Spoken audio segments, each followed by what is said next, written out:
এই শহীদ বাড়িয়ার মানুষ দ্বীনের প্রশ্নে সকলে নিজেদের দলীয় পরিচয়গুলো ভুলে গিয়ে এক কাতারে কাঁধে কাঁধ মিলিয়ে বারবার রাজপথে নেমেছে। এমনকি এখনো সারা দেশের মধ্যে আলেম ওলামার বিরুদ্ধে যারা হুঙ্কার দিচ্ছে, যারা বড় গলায় কথা বলছে, ধরে ঘাড় মটকে দেব, ধরে হাত ভেঙে দেব, আমার তো মনের বিশ্বাস এ জাতীয় কথা যদি শহীদ বাড়ির মাটিতে দাঁড়িয়ে যদি কেউ বলতো, প্রাণ নিয়ে হয়তো স্টেজ থেকে আর নামতে পারত। সারা দেশের মধ্যে বিভিন্ন কুলাঙ্গার, বিভিন্ন শাতিমে রাসূল, বিভিন্ন নাস্তিক মাঝে মধ্যেই আল্লাহকে নিয়ে, তার রাসূলকে নিয়ে, রাসূলের সাহাবীদেরকে নিয়ে, রাসূলের পবিত্র স্ত্রীদেরকে নিয়ে, সমাজের তারকা এবং রাহবার আলেম ওলামাদেরকে নিয়ে বিভিন্ন সময় কটু মন্তব্য করে, কিন্তু আল্লাহ তাদেরকে হেফাজত করেছেন, তাদের প্রাণ এখনো তিনি রাখার ফয়সালা করেছেন। এজন্য বেচারারা কথাগুলো এই মাটিতে না দাঁড়িয়ে বিভিন্ন দুর্বল জায়গাগুলোতে গিয়ে বলে, কারণ তারাও বোঝে এখানে যদি বলি যে জিহ্বা দিয়ে তাদের বিরুদ্ধে শব্দ উচ্চারণ করব, এই তাওহীদের জনতা সেই জিহ্বা টেনে ছিঁড়ে ফেলবে। তো পৃথিবীর কাফ এবং মুশরিকরা সর্বদাই চায় উম্মতকে যেন যে কোনো মূল্যে তারা কোরআন থেকে দূরে সরিয়ে রাখতে পারে, কারণ কোরআনের মধ্যে আল্লাহ তাআলা নূর রেখেছেন, আলো রেখেছেন, পাওয়ার রেখেছেন, যেই পাওয়ার যদি কারো মধ্যে চলে আসে তাকে আর পৃথিবীর কোনো বাতিল শক্তি থামিয়ে রাখতে পারে। যে পাওয়ার যদি ইব্রাহিমের মধ্যে আসে, সেই ইব্রাহিমকে আগুনে ছুঁড়ে ফেলা হলেও আগুন তার একটা পশম পোড়াতে পারে না। যেই পাওয়ার ইসমাইলের মধ্যে চলে আসলে ছুরি তার গলার রগ কাটতে পারে না। যেই পাওয়ার ইউনুসের মধ্যে চলে আসলে না পানি তাকে ডুবাতে পারে, না মাছ তাকে গিলে খেতে পারে। যেই পাওয়ার ঈসার মধ্যে চলে আসলে ইহুদিরা তার ঘর ঘেরাও করা সত্ত্বেও তার কোনো ধরনের ক্ষতি করতে পারে না। যেই পাওয়ার মুহাম্মদুর রাসূলুল্লাহ সাল্লাল্লাহু আলাইহি ওয়াসাল্লামের মধ্যে চলে আসলে তাকে হত্যা করার জন্য বারবার সম্মিলিতভাবে চেষ্টা করার পরও তার কোনো ক্ষতি তারা করতে পারে না। তারা সর্বদা চায় এই পাওয়ার যেন তাওহীদ জনতার মধ্যে ব্যাপকভাবে না চলে আসে, অন্যথায় এই ঘুমন্ত জাতির ভিতর যদি পাওয়ার আসে আর সিংহের মতো তারা পুনরায় হুঙ্কার দিয়ে ময়দানে ঝাঁপিয়ে পড়ে, আর কিসের আমেরিকা, কিসের ইসরায়েল, কিসের চীন আর কিসের ভারত, কিসের নাস্তিক আর কিসের মুরতাদ, পৃথিবীর কোনো শক্তি নেই যে শক্তি এই তাওহীদ জনতার বিজয়কে থামাতে পারে। কিন্তু আমার আল্লাহ চান এই তাওহীদ জনতার ভিতর তাওহীদটা যেন শুধু নাম কাওয়াস্তে না থাকে, বরং কামেও বাস্তবে চলে আসে। এ কারণে আল্লাহ কোরআনে বলেন, যে আয়াত আমি খুতবার মধ্যে তেলাওয়াত করেছি, ওয়ালাকাদ ইয়াসসারনাল কুরআনা লিযিকর, আমি আল্লাহ কোরআনকে বড় সহজ করেছি। কিন্তু কেন সহজ করেছি জানো? শুধু বরকত গ্রহণের জন্য না, শুধু মিলাদ পড়ার জন্য না। অনেকে কোরআনকে শুধু বরকতের বই বানিয়ে ফেলেছে। বাপ মরে, এরপর কোরআনের কথা মনে আসে। মা অসুস্থ হয়ে বিছানায় পড়ে থাকে, এরপর কোরআনের কথা মনে আসে। ছেলেটার সামনে পরীক্ষা, মেয়েটা বিদেশে যাওয়ার জন্য চেষ্টা ফিকির করছে, তখন কোরআনের কথা মনে আসে। কিন্তু যখন হেদায়েত গ্রহণের প্রয়োজন, জীবনের পথ নির্দেশিকা হিসাবে গ্রহণ করার প্রয়োজন, জীবনের সংবিধান হিসাবে গ্রহণ করার প্রয়োজন, তখন আর কোরআনের কথা মনে আসে। কিন্তু কোরআনকে আল্লাহ শুধু বরকতের কিতাব হিসেবে দেননি, বরং এক নম্বরে হিদায়াতের কিতাব হিসেবে দিয়েছেন। সূরাতুল বাকারার দ্বিতীয় আয়াতে আল্লাহ কোরআনের পরিচয় দিয়েছেন হুদাল লিল মুত্তাকিন। এই কোরআন তোমাদেরকে দিয়েছে হেদায়েতের জন্য, যারা আমাকে ভয় করো, অদৃশ্যভাবে আমার উপর ঈমান রাখো, তোমরা যেন হেদায়েত পেয়ে যাও, সরল পথের উপর চলতে পারো। এজন্য আমি আল্লাহ তোমাদেরকে কোরআন দিয়েছি। আমরা বাজার থেকে যখন মোবাইল কিনি, মোবাইলের মধ্যে প্রায় সময় বিভিন্ন প্রাসঙ্গিক এবং সংশ্লিষ্ট বিভিন্ন সুবিধা থাকে, যেমন টর্চ লাইট থাকে, ফ্ল্যাশ লাইট থাকে। কিন্তু একটা লোক যখন ৬০,০০০ টাকা দিয়ে, ১ লাখ টাকা দিয়ে একটা দামি মোবাইল কেনে, সে কিন্তু ফ্ল্যাশ লাইটকে মূল মাকসাদ বানিয়ে মোবাইলটা কেনে না। কারণ ২০০ টাকা খরচ করলে এর চাইতে বেশি পাওয়ারের লাইট পাওয়া যায়। এখন কোন মানুষ এত বোকা না যে ৬০,০০০ টাকা ব্যয় করে শুধু লাইট কিনবে, কারণ ৬০,০০০ টাকা দিয়ে সে বহু হাজার হাজার লাইট কিনে ঘরে আনতে পারে। তার মূল উদ্দেশ্য থাকে ভিন্ন কিছু। মূল উদ্দেশ্য থাকে ফোনে কথা বলা, মূল উদ্দেশ্য থাকে নিজেকে একটু বড়লোক হিসাবে উপস্থাপন করা, মূল উদ্দেশ্য থাকে ইন্টারনেট ব্রাউজ করা, এগুলো থাকে মূল উদ্দেশ্য। আর প্রাসঙ্গিক হিসাবে টর্চ লাইট, এটা সেটা, এগুলো বহুত রকম ফিচার থাকে, কিন্তু এগুলো মূল মাকসাদটা থাকে না। আল্লাহ তাআলা নিঃসন্দেহে কোরআনের মধ্যে অনেক বরকত রেখেছেন। এত বেশি বরকত বুঝিয়া না বুঝি একটা অক্ষর পড়লেও আমার আল্লাহ অন্তত সর্বনিম্ন 10টা করে নেকি। আমার রাসূল উদাহরণ হিসেবে বলেছেন আলিফ লাম মিমের কথা। মান ক্বারা, যেই ব্যক্তি এই কোরআনের একটা অক্ষর পাঠ করবে আল্লাহ তাআলা তাকে 10 গুণ নেকি দিবেন। এরপর তিনি ক্লিয়ার করছেন, লা আকুলু আলিফ লাম মিম হারফুন, আমি নবী এই কথা বলি না যে আলিফ লাম মিম পুরোটা মিলে একটা অক্ষর, বরং আমি নবী বলি বাল আলিফুন হারফুন ওয়া লামুন হারফুন ওয়া মিমুন হারফুন। আলিফ হচ্ছে একটা অক্ষর, লাম হচ্ছে একটা অক্ষর, মিম হচ্ছে একটা অক্ষর। তার মানে আলিফ লাম মিম 30 অক্ষর, 3টা অক্ষর হয়ে গেল, বান্দা অন্তত 30টা নেকি পেয়ে গেল। সুবহানাল্লাহ। এটা হলো সর্বনিম্ন, সর্বোচ্চ না। যদি নামাজে দাঁড়িয়ে পড়ে আলিফ লাম মিম সব আরো বেড়ে যাবে, রমজানের মধ্যে পড়ে আলিফ লাম মিম সব আরো বেড়ে যাবে। এরকম বিভিন্ন প্রাসঙ্গিক বিষয় যদি যোগ হয় সব শুধু বাড়তেই থাকবে, কিন্তু 10-এর নিচে কখনো নামবে না। সুবহানাল্লাহ। অথচ পৃথিবীর সবাই জানে আলিফ লাম মিম এমন একটা আয়াত যে আয়াতের অর্থ কোনো মুফাসসির জানে না। সৌদি আরব থেকে যদি হুজুর ভাড়া করে আনেন যে হুজুর আপনারা আজকে তাফসীরের দায়িত্ব দিলাম, আপনি অন্তত আলিফ লাম মিমের তাফসীরটা করে দিবেন, পারবে করতে? এর মন গড়া তাফসীর ছাড়া অকাট্য, দ্ব্যর্থহীন, সুনিশ্চিত তাফসীর কেউ করতে পারবে না। বরং বড় বড় তাফসীরের কিতাব খুললেও লেখা দেখবেন আল্লাহু আ'লামু বিমুরাদিহি বিযালিক, এর সঠিক অর্থ এবং উদ্দেশ্য যে কি আল্লাহই ভালো জানে। আমাদের জ্ঞান কম, আমরা জানি না। সকলে বুঝতে পারছে যে আলিফ লাম মিমের অর্থ কেউ জানে না, তারপরে নবী বলছে আলিফ লাম মিম পড়লে কয় নাকি? আরে বলে না কয় নাকি? তার মানে কোরআন বুঝে পড়লেও নাকি, না বুঝে পড়লেও নাকি। হ্যাঁ, কোরআন বুঝলে এর জন্য আলাদা সওয়াব, আলাদা মর্যাদা, এর দ্বারা ভিন্ন ফজিলত পাবে। কিন্তু এর অর্থ না যে কেউ যদি না বুঝে পড়ে তার কোনো ফজিলত নাই, বরং না বুঝে পড়লেও সর্বনিম্ন 10 নাকি পাবে। সুবহানাল্লাহ। এই কথাটা বলতে হচ্ছে এজন্য এই যুগে বড় একটা ফিতনা বের হয়েছে, যারা সমাজের মানুষদেরকে কোরআনের তেলাওয়াত থেকে দূরে রাখার জন্য এই কথা প্রচার করে কোরআন না বুঝে পড়লে নাকি কোনো সওয়াব নেই। অথচ এই দেশের অধিকাংশ মানুষ তারা কোরআনের অর্থ বোঝে না। এখন যদি এই ফতোয়া প্রচার করা হয় যে কোরআনের অর্থ না জেনে কোরআন পড়লে কোনো ফায়দা নাই, তার মানে এই দেশের অন্তত 90% মানুষ তারা আর কোরআন তেলাওয়াত করবে না। তারা ভাববে যে এই জিনিস করে ফায়দা নাই, সেই জিনিস করব কেন? উম্মতকে কোরআন থেকে দূরে সরানোর জন্য অন্যতম বাতিলের এক এজেন্ডা হলো এটা। অথচ আমার নবীর হাদিস থেকে স্পষ্ট, কোরআন বুঝে পড়লেও নাকি, না বুঝে পড়লেও। কারণ আলিফ লাম মিমের অর্থ কেউ বুঝবে না, তারপর নবী বলেন 30 নাকি। সুবহানাল্লাহ। তো বলছিলাম কোরআন নাজিলের মূল উদ্দেশ্য হলো হেদায়েত। যে আয়াতগুলো আল্লাহ স্পষ্ট রেখেছেন এটার মধ্যেও হেদায়েত, যেটা স্পষ্ট করে দিয়েছেন এটার মধ্যেও হেদায়েত। আলিফ লাম মিম পড়বো, বুঝবো না, তারপর আল্লাহ বলেছেন শুধুমাত্র এই কারণে না বোঝা সত্ত্বেও অন্ধের মতো ঈমান আনবো, গায়বের প্রতি ঈমান আনবো, অদৃশ্যভাবে ঈমান আনবো। আল্লাহ বলবেন বান্দা তুই আমার উপর এতটা ভক্তি লালন করো, এতটা শ্রদ্ধা এবং বিশ্বাস লালন করো, আমার উপর এত বেশি আস্থা রাখো, বোঝো না, তারপর আমি বলেছি শুধুমাত্র এই কারণে তুই আয়াতের উপর ঈমান রাখো, যা যা বান্দা আমি তোকে জান্নাত দিয়ে দিলাম। সুবহানাল্লাহ। যারা সবকিছু বুঝে বুঝে মানতে চায় তারা হেদায়েতের উপর থাকতে পারবে। কারণ ইসলামের অনেক বিষয় এমন আছে যেটা আপনি যত চেষ্টা করেন বুঝবেন না। রূহ, আত্মা কি জিনিস? কোরআনে আল্লাহ বলেন ওয়াসআলুনাকা আনির রূহ, মুশরিকরা আপনাকে জিজ্ঞেস করবে হে নবী রূহ কি জিনিস? আপনি বলুন ওমা উতিতুম মিনাল ইলমি ইল্লা কালিলা, তোমাদেরকে খুব অল্প জ্ঞান দেওয়া হয়েছে। তার মানে আল্লাহর জবাব দিচ্ছেন না। কেন দিচ্ছেন না? এদিকে ইঙ্গিত করার জন্য যে আমাদের জ্ঞান স্বল্প, দুনিয়ার সবকিছু আমরা বুঝতে পারবো না। এ কারণে হাদিসেও বলা হয়েছে আল্লাহ কেমন এটা নিয়ে ভাবার দরকার নাই, আল্লাহর সৃষ্টি নিয়ে ভাবো, আল্লাহর বিধান নিয়ে ভাবো। আল্লাহ কেমন এটা নিয়ে ভাবতে চাইলে মাথা খারাপ হওয়া ছাড়া কিছু হবে। কিন্তু আল্লাহ আছেন বিশ্বাস করি, দেখি না তাও বিশ্বাস করি, কোনোদিন দেখার সুযোগ দুনিয়াতে নাই তাও বিশ্বাস করি।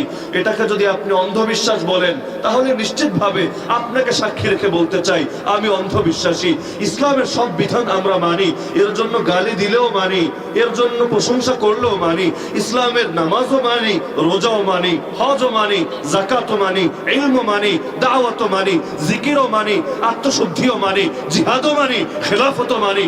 জিহাদ মানার কারণে আপনি যদি আমাকে জঙ্গি বলেন আমি আপনাকে সাক্ষী রেখে বলবো আল্লাহর কসম নিঃসন্দেহে আমি জঙ্গি। আর তোমার চোখে জিহাদ মানে যদি জঙ্গিবাদ হয়, আমি 1000 বার জঙ্গি হতে রাজি আছি। পৃথিবীর গালির ভয়ে তো আমরা ইসলাম ছাড়বো না।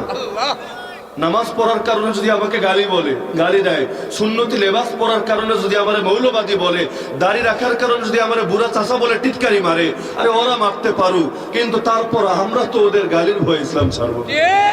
ওরা টিটকারি মারে, কয়দিন মারবে? দুনিয়ার হায়াতটা আর কয়দিন? আরে মরুক না, দুনিয়া থেকে যাক। আল্লাহ কোরআনে জানিয়েছেন ওরা যখন জাহান্নামে যাবে আর ইনশাআল্লাহ আমরা জান্নাতে যাব, সেই জান্নাতে যাওয়ার পর আলাল আরাইকি ইয়ানজুরুন, সোফার উপর হেলান দিয়ে বসে তাকিয়ে তাকিয়ে দেখবো, কি রে দুনিয়াতে তো বড় টিটকারি মেরেছিস, এখন কেমন লাগে জান্নাতের জাহান্নামের আগুন? তোরা আর কি টিটকারি মারে? আমাদের আসল টিটকারি আমরা মারবো। এমন এক সময় টিটকারি মারবো যেই সময় এক একটা টিটকারি ওদের আযাবের শাস্তি আরো বহুগুণ বাড়িয়ে দেবে। এমনি তো আগুনে পুরো কাবাব হতে থাকবে, আবার যখন টিটকারি গুলো আমরা মারবো কলিজার মধ্যে আরো বেশি আগুন ধরে যাবে।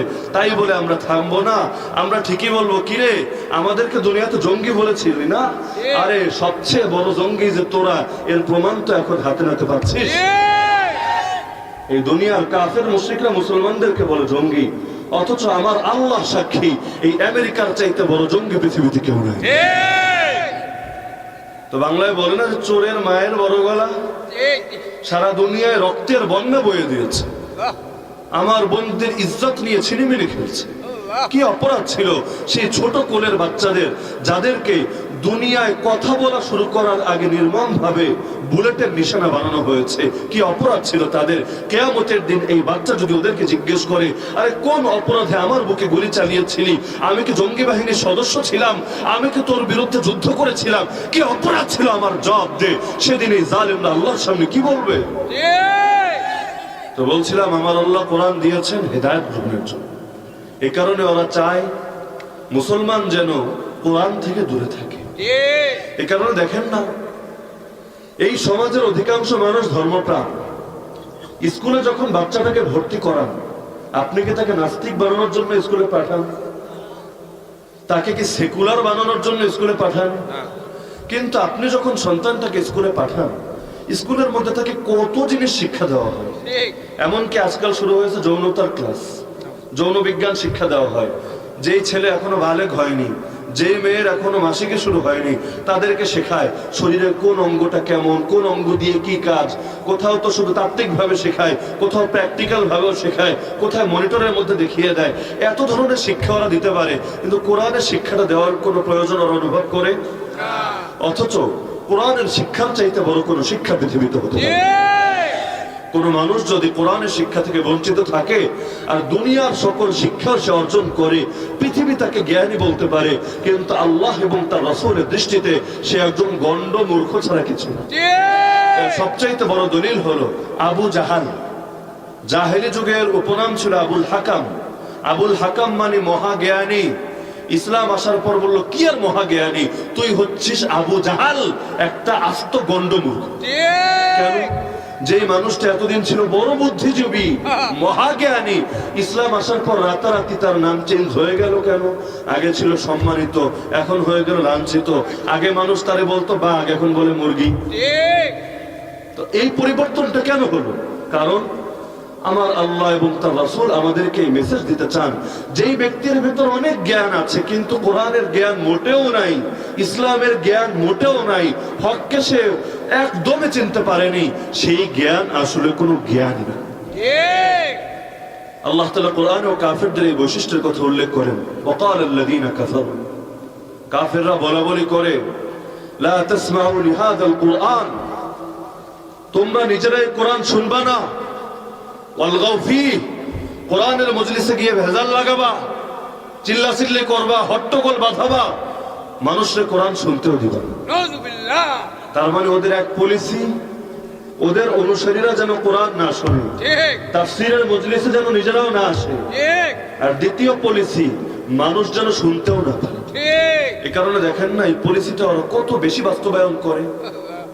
পৃথিবীর মধ্যে যত ধরনের অপসংস্কৃতি আছে সেখানে ওপেন পারমিশন থাকে, আর সকল 144 তাফসীরের মজলিসের উপর জারি হয়। এমনকি ওরা যদি মহা উস্কানিমূলক কথাবার্তা বলে, এমনকি আইনের পোশাক পরে বেআইনি কাজ করে, ওদের বিরুদ্ধে কথা বলার মতো কাউকে দেখা যায় না। আজকাল পুলিশও হুঙ্কার দেয় না, ধরে হাত ভেঙে দেব, অথচ হাত ভাঙার অধিকার পুলিশকে সংবিধান দিয়েছে, আইন দিয়েছে।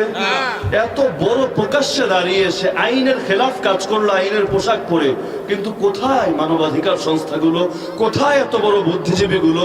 কেউ কেন তার বিরুদ্ধে প্রতিবাদ জানাচ্ছে না? সকল প্রতিবাদ কেন শুধু হুজুররাই জানাচ্ছে? অথচ বিচার বিভাগ তো আলাদা, বিচার বিভাগ তো স্বাধীন। তো স্বাধীন বিচার বিভাগের প্রতি এটা তো একটা বৃদ্ধাঙ্গুলি প্রদর্শন। একজন হুজুর যদি বলে আমি তোমাকে হত্যা করব, এটা যেমন অপরাধ, অন্য একজন লোক যদি বলে আমি তোমার হাত ভেঙে দেব, ঘাড় মটকে দেব, এটাও তো সমান অপরাধ। তাহলে একমাত্র হুজুরদের জন্য সবাই কেন? কি কষ্ট লাগছে অনেকে? কষ্ট লাগে নাকি? হক মানার জন্য অন্তরটাকে উদার রাখতে হবে। হক আমার দলের বিরুদ্ধে গেলেও মানবো, নিজের বিরুদ্ধে গেলেও মানবো। হককে যদি হক হিসাবে মানি, অন্তত আখিরাতে মুক্তির আশা করতে পারি। যদি হক আমার বিরুদ্ধে যাওয়ার কারণে না মানতে পারি, আমার পরিণতি হবে আবু জাহলদের মতো। আল্লাহ বলেন যে কাফেররা এই দুই পলিসি কেন গ্রহণ করে? নিজেরা কোরআন শুনবে না, মানুষকে শুনতেও দিবে না। লাআল্লাকুম তাগলিবুন, আল্লাহ তাদের উদ্দেশ্য বয়ান করেছেন। ওরা বলে যদি এই দুই কাম তোমরা করতে পারো, নিজেরাও কোরআন শুনবে না, অন্যদেরকে শুনতেও দিবা না, তাহলে তোমাদের মিশন সফল হবে, তোমরা বিজয়ী থাকবে। কথা ঘোরান। তার মানে যদি মানুষ কোরআন শুনে ফেলে, কোরআনের মজলিস যদি সম্পূর্ণ স্বাধীন থাকে, যেমনি ভাবে বাক স্বাধীনতার নামে এই মালাউনগুলো আল্লাহর নবীকে গালি দেয়, একইভাবে যদি মুসলমানদেরকে বাক স্বাধীনতা দেয়, মুসলমান বাক স্বাধীনতার নামে আল্লাহর নবীর সকল আদর্শের কথা প্রচার করতে পারে, কোরআনের প্রত্যেকটা আয়াতের হক আদায় করে তাফসীর করতে পারে, এই দুনিয়ার মধ্যে কোনো বাতিলের রাজত্ব থাকবে না, সারা দুনিয়ায় এক আল্লাহর রাজত্ব কায়েম হবে।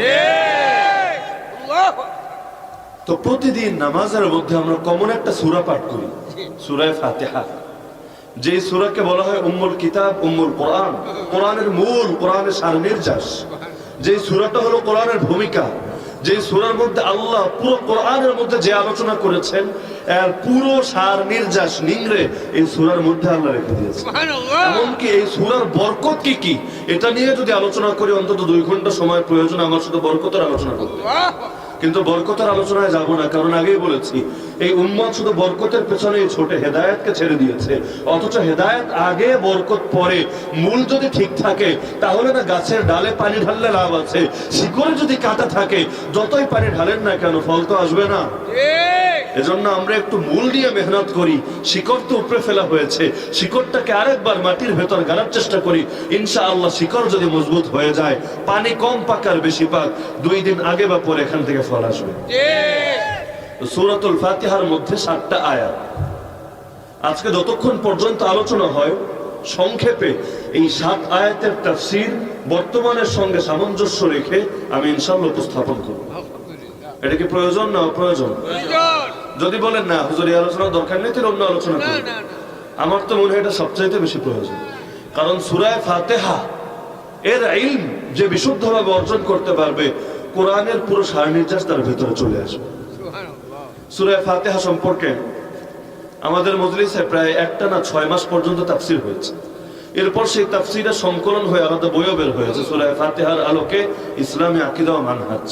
তো 6 মাসের আলোচনা তো আর এখানে বসে 1 ঘন্টা 1.5 ঘন্টায় করা সম্ভব না। তো এই কারণে মূল আলোচনাটাকে সংক্ষিপ্ত করে সারনির্যাসটা আমি উপস্থাপন করব। কারো ভালো লাগলেও করব, মন্দ লাগলেও করব। কারণ কোরআনের সব আয়াত সবার ভালো লাগবে না, এটাই স্বাভাবিক। সুদখোরের সামনে যদি বলেন সুদ হারাম, তার ভালো লাগবে? ঘুষখোরের সামনে যদি বলেন ঘুষ তোরা জাহান্নামে নিয়ে পৌঁছাবে, তার ভালো লাগবে? কাফের মুশরিকের সামনে যদি বলেন কুল ইয়া আইয়ুহাল কাফিরুন, এ কাফেরের বাচ্চারা তোদের পরিণতি কিন্তু জাহান্নাম, ভালো লাগবে? তো কোরআনের সব আয়াত সবার ভালো লাগে না। মানুষ একটা কথা বলে, চোরের মনে পুলিশ পুলিশ। এ কারণে যে অপরাধী তার মনে হয় যে কথাটা মনে হয় আমার বিরুদ্ধেই বলা হয়েছে, কিন্তু যেহেতু কথাগুলো আল্লাহ, এখন আমার বিরুদ্ধে গেলেও বলতে হবে, আমার পক্ষে গেলেও বলতে হবে।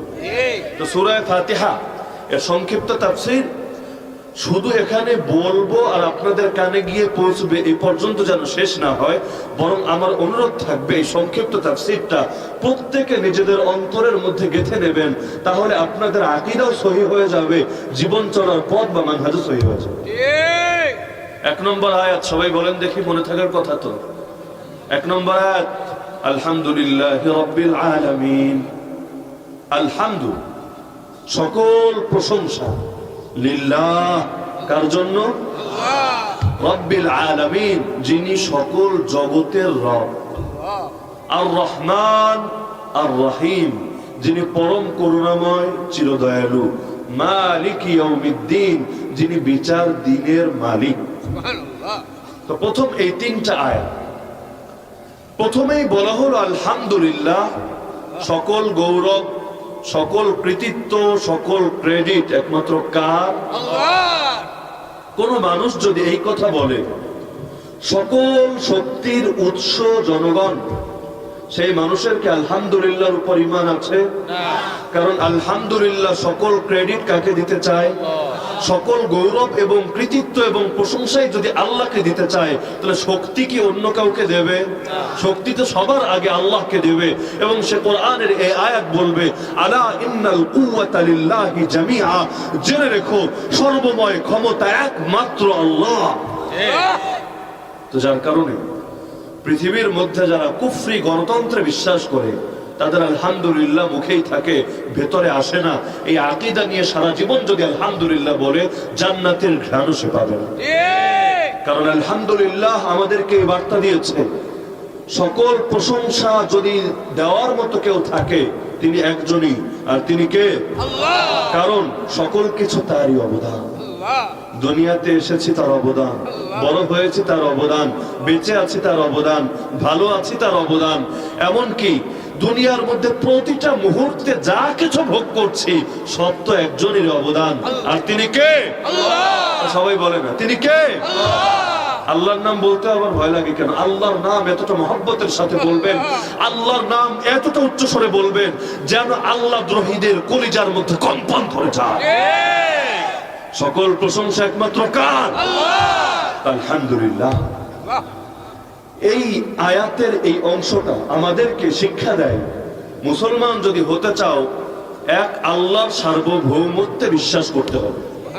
আজকাল আমাদের অনেক হুজুর, লেবাসধারী হুজুররাও না বুঝে বলে বসে আমাদের রাষ্ট্র সার্বভৌম। সার্বভৌম শব্দটি অনেকে বোঝে না, না বুঝে ব্যবহার করে। স্বাধীনের সমর্থক মনে করে, স্বাধীন সার্বভৌম মনে করে, এটা মনে হয় স্বাধীন টাইপের কিছু বোঝায়। আসলে সার্বভৌম একটা আকীদার অংশ। সার্বভৌম মানে হলো অভ্যন্তরীণ বিষয়ে এবং অন্যান্য রাষ্ট্রের সঙ্গে আমাদের সম্পর্ক কেমন হবে, এটা নির্ধারণের ক্ষেত্রে আমরা সম্পূর্ণ স্বাধীন, কারো নির্দেশ এবং নির্দেশনা মানতে আমরা বাধ্য না। যখন বলবেন আমাদের রাষ্ট্র সার্বভৌম, তখন বিচার ব্যবস্থার ক্ষেত্রেও কোরআনের কথা বলা যাবে না, শাসন ব্যবস্থার ক্ষেত্রেও কোরআনকে টানা যাবে না, শিক্ষা ব্যবস্থা, রাষ্ট্রনীতি, পররাষ্ট্রনীতি, সামাজিক জীবন, পারিবারিক জীবন, রাষ্ট্রীয় জীবন, আন্তর্জাতিক জীবন, জীবনের সব ক্ষেত্রে আল্লাহর কথাও টানা যাবে না, রাসূলের কথাও টানা যাবে না, কোরআনের কথাও টানা যাবে না, হাদিসের কথাও টানা যাবে না। কারণ সার্বভৌম মানে আমি কারো কর্তৃত্ব মানতে পারবো না। কি মনে হয় আকীদা নিয়ে কবরে গেলে জান্নাতে যাওয়া যাবে না? আরে বলো না, যাওয়া যাবে। সার্বভৌমত্ব একমাত্র আল্লাহ। বাংলাদেশে থাকি আর সৌদি আরবে থাকি, পাকিস্তানে থাকি আর ভারতে থাকি, এক আল্লাহর সার্বভৌমত্ব মেনে থাকতে হবে। দুনিয়ার মধ্যে যত শাসক আছে, সকল শাসককে এই কথা বিশ্বাস করতে হবে, আমি স্বাধীন না, বরং আমি রব্বুল আলামিনের অধীনে পরাধীন। কেউ যদি পরাধীনতা স্বীকার না করে, তার মধ্যে আর ফেরাউনের মধ্যে কোনো পার্থক্য থাকবে। কেউ যদি দাবি করে আমি স্বাধীন, আমার বিচার ব্যবস্থা স্বাধীন, আমার শাসন ব্যবস্থা স্বাধীন, সব ক্ষেত্রে আমি সার্বভৌম, কারো কর্তৃত্ব আমি মানব না, তার কথাটা ফেরাউনের কথার মতোই হয়ে যাবে। কারণ ফেরাউন দাবি করেছিল আমি কারো নীতি নৈতিকতা মানতে বাধ্য না, কারো নির্দেশ এবং নির্দেশনা মানতে বাধ্য না, আমি যেটা বলবো সেটাই আইন, সেটাই চূড়ান্ত। সার্বভৌমত্বের অর্থই হলো সে নিজের মতো করে যেটা বলবে, যেটা করবে। আপনি বলতে পারবেন না এটা কোরআনের সঙ্গে সাংঘর্ষিক। কেন? কারণ আগেই বলে এসেছেন সার্বভৌম নাকি সে, আল্লাহ না। কিন্তু মুসলমান হলে কি বলতে হবে? সার্বভৌম কে? বলেন সার্বভৌম কে? এই দেখেন কোরআনের প্রথম সূরার প্রথম আয়াতের প্রথম অংশে কিন্তু অনেক মুসলমান ফেল। ঠিক সন্দেহ আছে নাকি? সার্বভৌমত্ব আল্লাহকে না দিয়ে বান্দাকে দেয় এমন লোক নাই? বলে হুজুর এমন কথা বলবেন যেটা আমার বিরুদ্ধে না যায়। অথচ বলা দরকার ছিল, হুজুর আপনি কোরআনের কথা বলবেন, আমার পক্ষে গেলেও বলবেন, আমার বিপক্ষে গেলেও বলবেন, কারণ আপনাকে এখানে দাওয়াত দিয়ে এনেছি কোরআনের বার্তা প্রচার করার জন্য, আমার দলের দালালি করার জন্য না। কিন্তু মুসলমান আজকে শুনতেও রাজি না, ভয় পায়। যদি শুনি তাইলে তো মানা লাগবে, না শুনলে আল্লাহরে বলবো আল্লাহ থুকুস, কানে আসে না আওয়াজ, এজন্য ভুলে করে ফেলেছি, সরি আল্লাহ মাফ করে দাও। কিন্তু এভাবে বাঁচা যাবে নাকি? হুজুরদের মুখে যারা লাগাম টানতে চায় তারা তো কোরআনের কণ্ঠস্বরকে রুদ্ধ করে দিতে চায়। আমার নবীর কণ্ঠস্বরকে যেমন মুশরিকরা রুদ্ধ করে দিতে চেয়েছে, কিন্তু যেই ব্যক্তি মুমিন সে কিভাবে নবীর কণ্ঠকে রুদ্ধ করতে চায়, নবীর অনুসারী, নবীর ওয়ারিস এবং উত্তরাধিকারীদের গলায় লাগাম লাগাতে চায়, তাদেরকে তো স্বাধীনভাবে কথা বলতে দেওয়া উচিত। যদি কথাই বলতে না পারে তাহলে আল্লাহর জমিনে কিভাবে হক স্পষ্ট হবে? আজকে বাতিলরা ঠিকই ওপেন ভাবে স্বাধীনতার সাথে ওদের বাতিল কথাগুলো বলে যাচ্ছে, আল্লাহর নবীকে গালি দিচ্ছে, কোনো প্রতিবাদ করা যায় না, বলে এটা বাক স্বাধীনতার অংশ। এমনকি ফ্রান্স সরকার এখনো পর্যন্ত একটা সরি বলেনি। কেন? কারণ আমরা বাক স্বাধীনতায় বিশ্বাসী, এজন্য কেউ আল্লাহর নবীর গালি দিলেও আমরা থুক্কু বলবো না, কারণ এটা আমাদের স্বাধীনতার অংশ। নাউযুবিল্লাহ। কিন্তু আল্লাহর অধীনের বাইরে গিয়ে কেউ কখনো স্বাধীন হতে পারে না। যদি কারো স্বাধীন হতে এতই মনে চায়, তাকে বলা হবে আল্লাহর জমিন ছেড়ে বাইরে যা, এরপর সেখানে গিয়ে তোর মাস্তানি দেখা, কিন্তু আল্লাহর জমিনে থেকে আল্লাহর বিরুদ্ধে যদি কথা বলো তোর জিহ্বা টেনে ছিঁড়ে ফেলবো। কারণ যার জমিন তার পক্ষেই কথা হবে। বাংলাদেশে বসে কেউ বাংলাদেশের সংবিধানের বিরুদ্ধে কথা বললে সবাই খেপে আসবে না? আরে আসবে কিনা? সরকার দলের যদি বিপক্ষে কেউ কথা বলে পুলিশ এখানে ছুটে আসবে না? কেন আসবে? কারণ সে বলছে এই জমিন হলো তাদের, যেহেতু এই জমিনের ক্ষমতা তাদের, সুতরাং তাদের বিরুদ্ধে কথা বলা যাবে না। আর যেই যুক্তিটা তুমি সরকারের ব্যাপারে বোঝো, একই যুক্তিটা তুমি সকল রাজার মহারাজা যিনি, সকল মালিকের মালিক যিনি, তার ব্যাপারে কেন বোঝো না? আল্লাহর জমিনে থেকে একজন লোক আল্লাহর বিরুদ্ধে কিভাবে কথা বলতে পারে? আল্লাহু আকবার।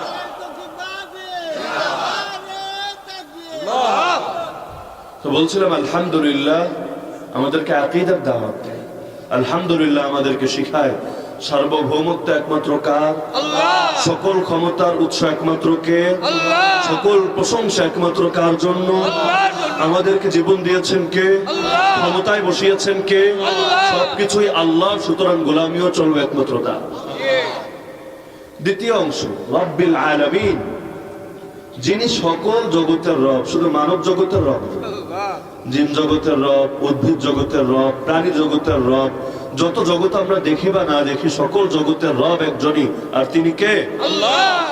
রব মানে শুধু প্রভু না, রব মানে শুধু প্রতিপালক না, রব একটা সর্বব্যাপী শব্দ, এর একক কোন অনুবাদ বাংলায় কেউ করতে পারবে না। বাংলা ভাষা সীমাবদ্ধ, আরবির সকল শব্দ, সকল শব্দের মর্ম আপনি এই ভাষায় প্রকাশ করতে পারবেন না। আমার আল্লাহ কোরআন নাজিলের জন্য এমন একটা ভাষা চয়ন করেছেন যেই ভাষার চাইতে সমৃদ্ধ কোনো ভাষা পৃথিবীতে নাই। এই রব্বন শব্দটা অনেক ব্যাপক। রব্বন শুধু এটাই বোঝায় না যে তাকে শুধু প্রভু বলবো, মানে শুধুমাত্র তার জন্য নামাজ পড়বো, কিন্তু আনুগত্য করবো অন্য কারো, গোলামি করবো অন্য কারো, বিধান মানবো অন্য কারো, এই কথা বলার কোনো সুযোগ নাই। কেউ যদি বলে আল্লাহর বাইরে গিয়ে বা আল্লাহর পাশাপাশি আমার আদেশ মানাটাও চূড়ান্ত এবং অকাট্য, তাকেই বলা হয় তাগুত। আল্লাহরে বাদ দিয়ে যার যার গোলামি করা হয় তারে কি বলা হয়? আরে বলেন কি বলা হয়? ঈমান আনার পূর্ব শর্তই হলো তাগুতের সঙ্গে সর্বপ্রকার সম্পর্ক ছিন্ন করা। লা ইলাহা, সকল তাগুতকে অস্বীকার করলাম, ইল্লাল্লাহ, এক আল্লাহর উপর ঈমান আনলাম। কেউ যদি লা ইলাহার উপর ঈমান না আনে, সকল তাগুতকে অস্বীকার না করে, তার ভেতরে ইল্লাল্লাহ জন্মেও আসবে না। এই কারণে নবী ইব্রাহিম নমরুদের সঙ্গে সম্পর্ক ছিন্ন করেছেন, আমার নবী আবু জাহালের সঙ্গে সম্পর্ক ছিন্ন করেছেন, এমনকি যেখানে তাগুতের রাজত্ব সেই জায়গাও ছেড়ে দিয়েছেন, মক্কা থেকে বের হয়ে গিয়েছেন। হয়েছেন কিনা? তার মানে তাগুতের সঙ্গে কোনো সম্পর্ক আর রাখা যাবে নাকি? এমনকি ইসলাম তো আমাদেরকে এই আদর্শ শেখায়, শুধু তাগুত না, কোন জালিমের সঙ্গেও যদি আপনি সম্পর্ক রাখেন, সেই জালিমের উপর যদি কোনো আযাব আসে, সেই আযাব থেকে দুনিয়া আপনিও বাঁচতে পারবেন। যার কারণে হুসাইন রাদিয়াল্লাহু আনহু ইয়াজিদের বিরুদ্ধে অবস্থান নিয়েছিলেন, অথচ ইয়াজিদ কিন্তু মুসলমান ছিল, তাগুত না, একজন মুসলমান, কোনো কাফের না, কোনো মুরতাদ না। কিন্তু ইয়াজিদের বিরুদ্ধে কেন অবস্থান নিলেন? কারণ ইয়াজিদ জালেম ছিল, ফাসেক ছিল, আর তার দৃষ্টিতে ফাসেক ব্যক্তি কখনো মুসলমানদের নেতা হওয়ার অধিকার রাখে না। তো বলছিলাম রব্বিল আলামিন, সকল জগতের রব আল্লাহ, এই কথা বলার অর্থ হলো শুধু এটা না যে আল্লাহর জন্য শুধু নামাজ। ভিসার কথা বলেছে মনে হয় 1.5 মাস হয়ে গেল, এখনো পর্যন্ত ভিসা পাঠায়নি। আপনি বিশ্বাস করেন কিয়ামতের আগে পাঠাবে? এমনকি যদি ভিসার জন্য বাবুনগরে গিয়ে এম্বাসিতে অ্যাপ্লাই করে ভিসা দিবেও না। চাপাবাজের দল, একটু চাপাবাজি না করলে তো ভালো, টাকা পাওয়া যায় না, পদ পাওয়া যায় না, সুনজর পাওয়া যায় না, এজন্য আলেম ওলামার বিরুদ্ধে বলে একটু ভাইরাল হতে চায়। তো বলছিলাম ওরা বোঝাতে চায় আল্লাহর কথা শুধু পাকিস্তানে বলা যাবে, আল্লাহর কথা শুধু আফগানিস্তানে বলা যাবে, আর হিন্দুস্তানে খালি মূর্তির কথা হবে। নাউযুবিল্লাহ। অথচ পাকিস্তানের মালিক যে, ভারতের মালিকও সে, সৌদি আরবের মালিক যে, আমেরিকার মালিকও সে। সন্দেহ আছে কারো এই ব্যাপারে? পৃথিবীর প্রতিটা ইঞ্চি ইঞ্চি মাটির মালিক কে? আল্লাহ। যদি প্রতিটা ইঞ্চি ইঞ্চি মাটির মালিক আল্লাহ হয়, প্রতিটা ইঞ্চি ইঞ্চি মাটিতে দাঁড়িয়ে আমরা সেই আল্লাহর কথা বলবো। কেউ আমাদেরকে ভাগ করে দিতে পারবে না। হুজুর, আল্লাহর কথা শুধু কাবার ছাদে দাঁড়িয়ে বলবা, হোয়াইট হাউসের সামনে দাঁড়িয়ে বলতে পারবা না।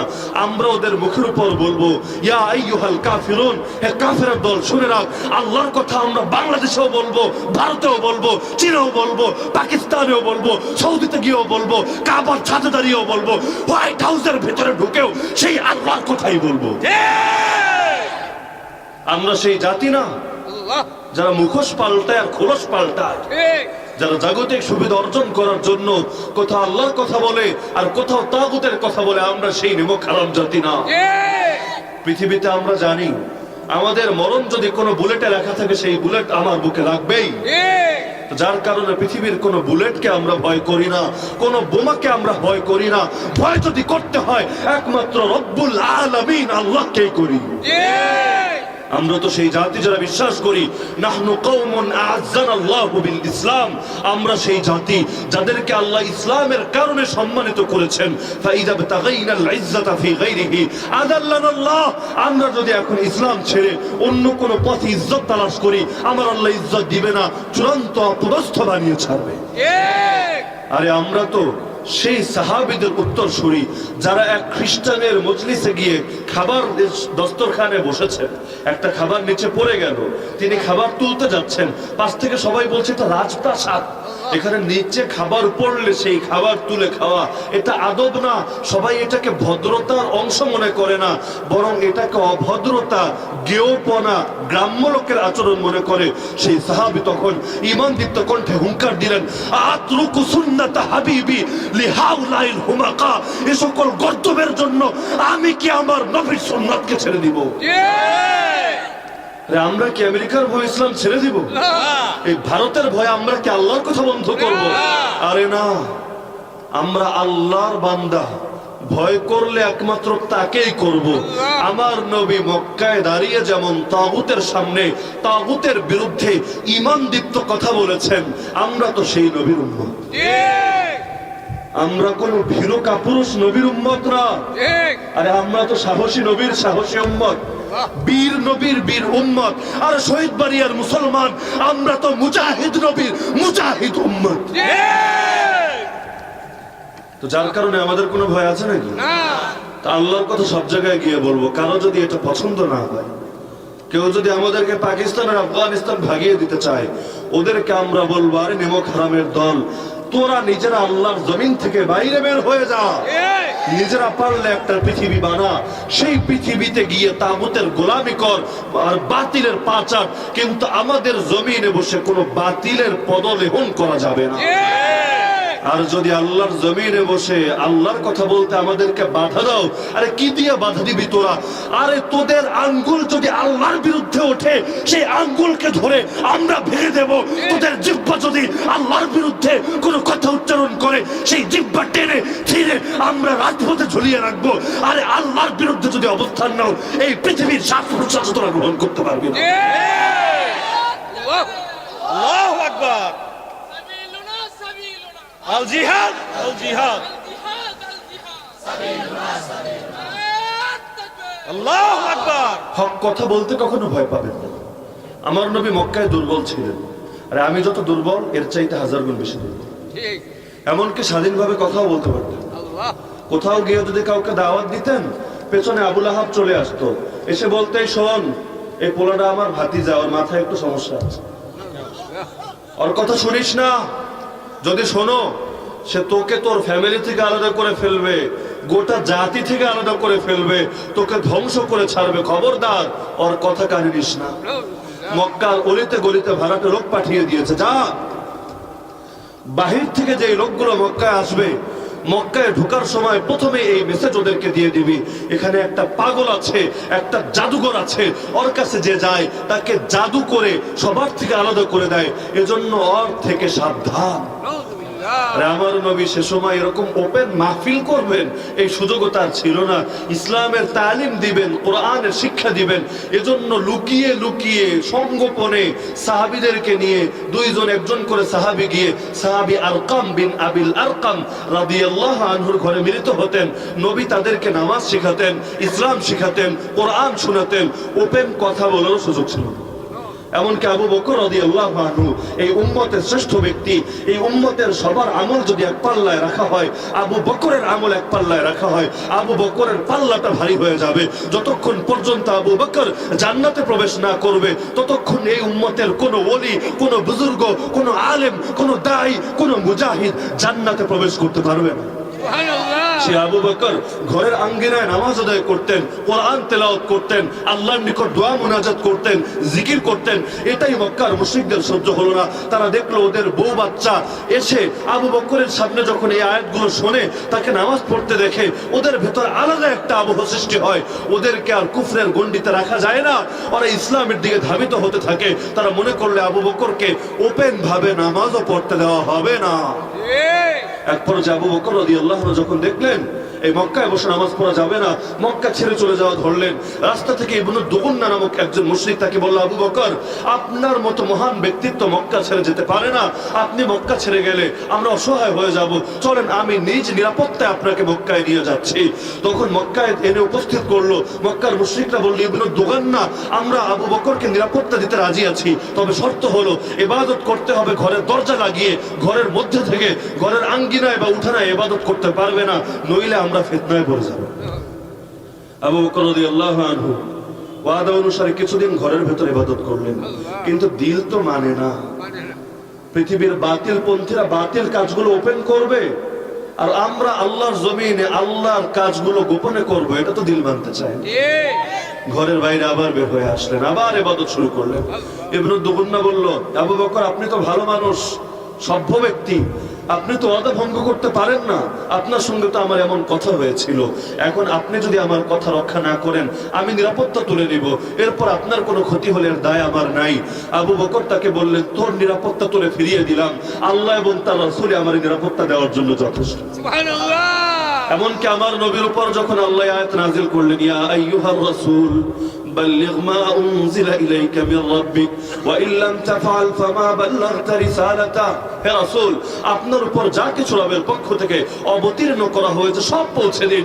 নামাজের কথাও পৌঁছে দিন, রোজার কথাও পৌঁছে দিন, হজ যাকাতের কথাও পৌঁছে দিন, ইলম দাওয়াতের কথাও পৌঁছে দিন, আত্মশুদ্ধির কথাও পৌঁছে দিন, জিহাদের কথাও পৌঁছে দিন, খেলাফতের কথাও পৌঁছে দিন। ওয়া ইন লাম তাফআল, সব যদি না পৌঁছান, ফামা বাল্লাগতা রিসালাতা, রাসূল হয়ে রাসূলের দায়িত্ব আপনি পালন করেননি, রিসালাতের বার্তা আপনি পৌঁছাননি। আর পৌঁছাতে গেলে ভয় আছে, ঝুঁকি আছে, কিন্তু নবী ভয় পাবেন না।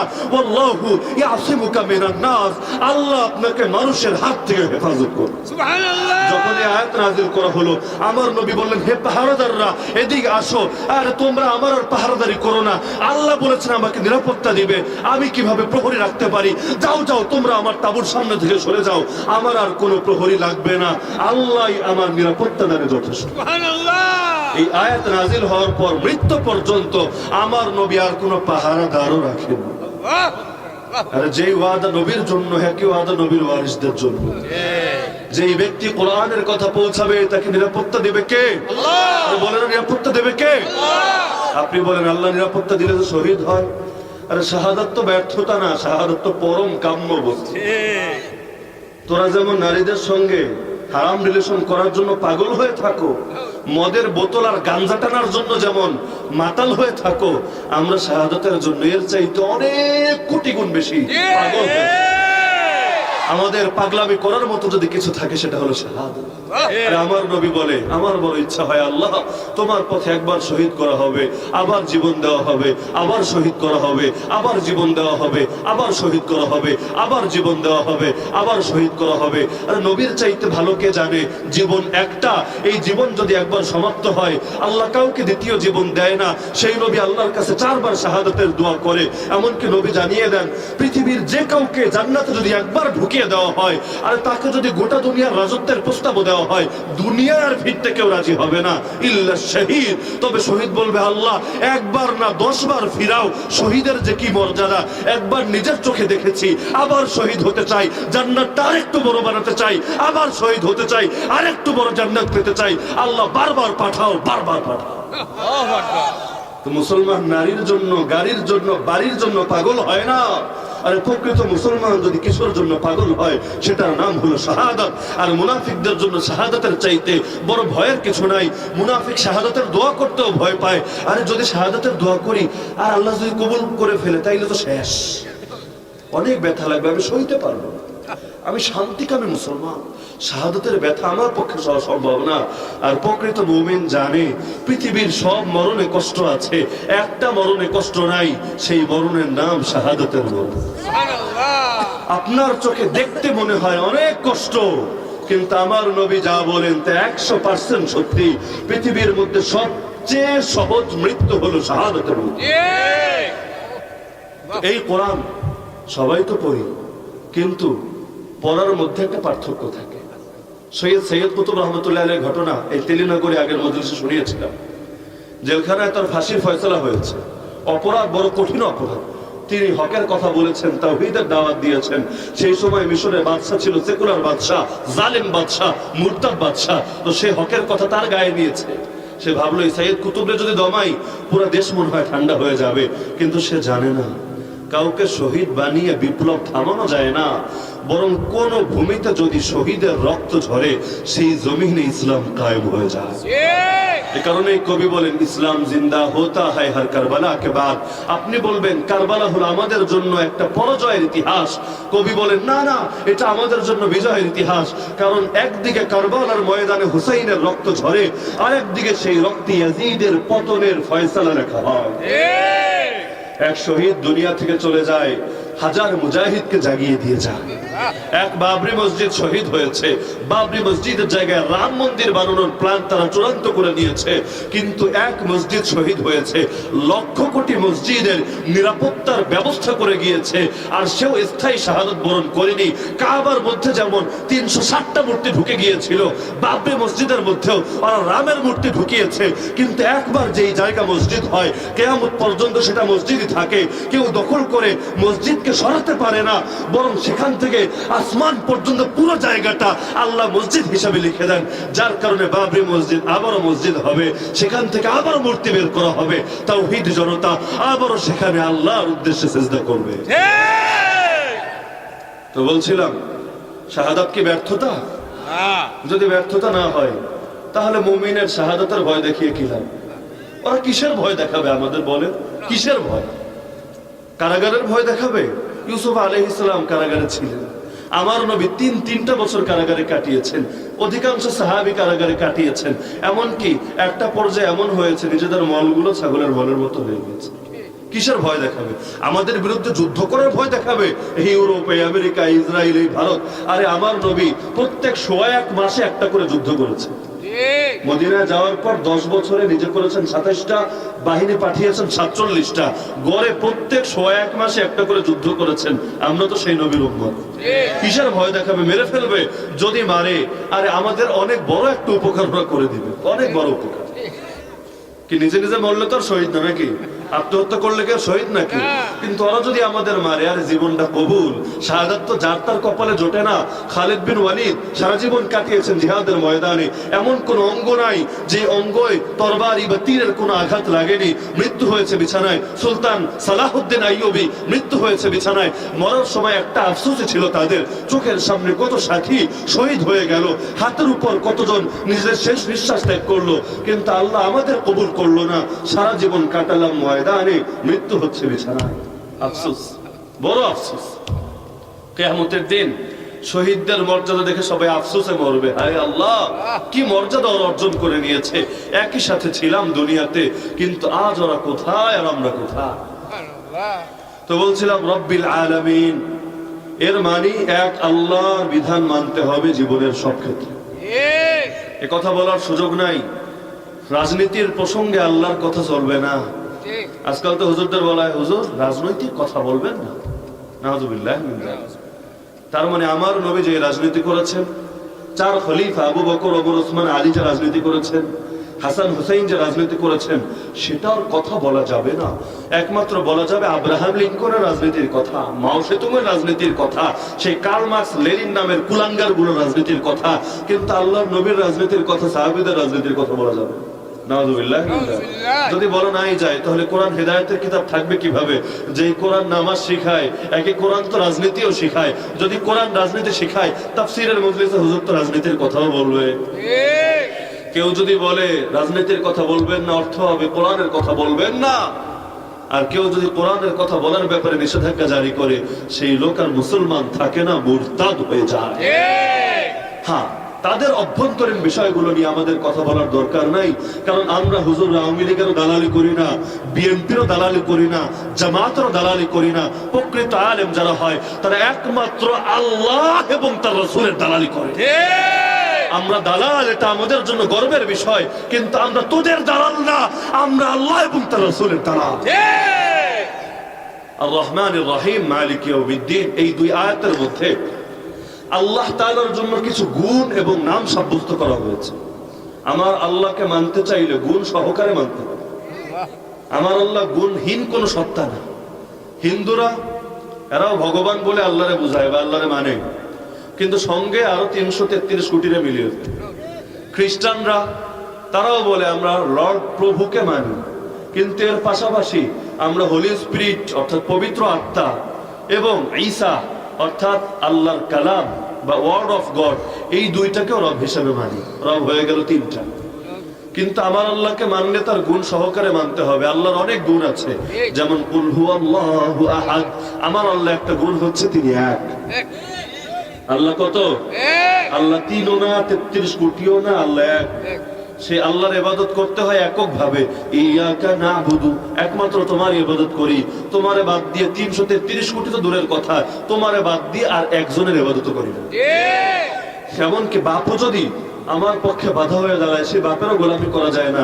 ইব্রাহিম আলাইহিস সালাম বাপ ছেড়েছেন, নূহ আলাইহিস সালাম ছেলে ছেড়েছেন, লূত আলাইহিস সালাম স্ত্রী ছেড়েছেন, আসিয়া স্বামী ছেড়েছেন। এরকম ছাড়াছাড়ির রেকর্ড আমাদের ইতিহাসে লক্ষ লক্ষ আছে। তো গোলামি একমাত্র আল্লাহ। আল্লাহরে বাদ দিয়ে বাপের গোলামিও করা যায় না, মায়ের গোলামিও করা যায় না, সন্তানের গোলামিও করা যায় না, নেতার গোলামিও করা যায় না, দলের গোলামিও করা যায় না, পৃথিবীর কারো গোলামি করা যায় না। আমার আল্লাহকে মানলে গুণ সহকারে মানতে হবে। আমার আল্লাহর একটা গুণ হলো ইনিল হুকমু ইল্লা লিল্লাহ, বিধান প্রণয়নের অধিকার একমাত্র আল্লাহ। আলা লাহুল খালকু ওয়াল আমর, সৃষ্টি যার, বিধানও তার, জমিন যার, আদেশও তার। আল্লাহর জমিন, আল্লাহর আইন চলবে, এটাই চূড়ান্ত। যদি জমিন আল্লাহর না হতো, তাহলে এখানে আল্লাহর আইন না চললেও কোনো সমস্যা ছিল না, কারণ তিনি অন্যের জমিনে এসে না গলাবেন কেন? কিন্তু জমিন যদি আল্লাহর হয়, প্রতিটা ইঞ্চি ইঞ্চি মাটির মালিক যদি আল্লাহর হয়, আল্লাহর জমিন এখানে অন্য কারো বিধান চলবে? ঠিক।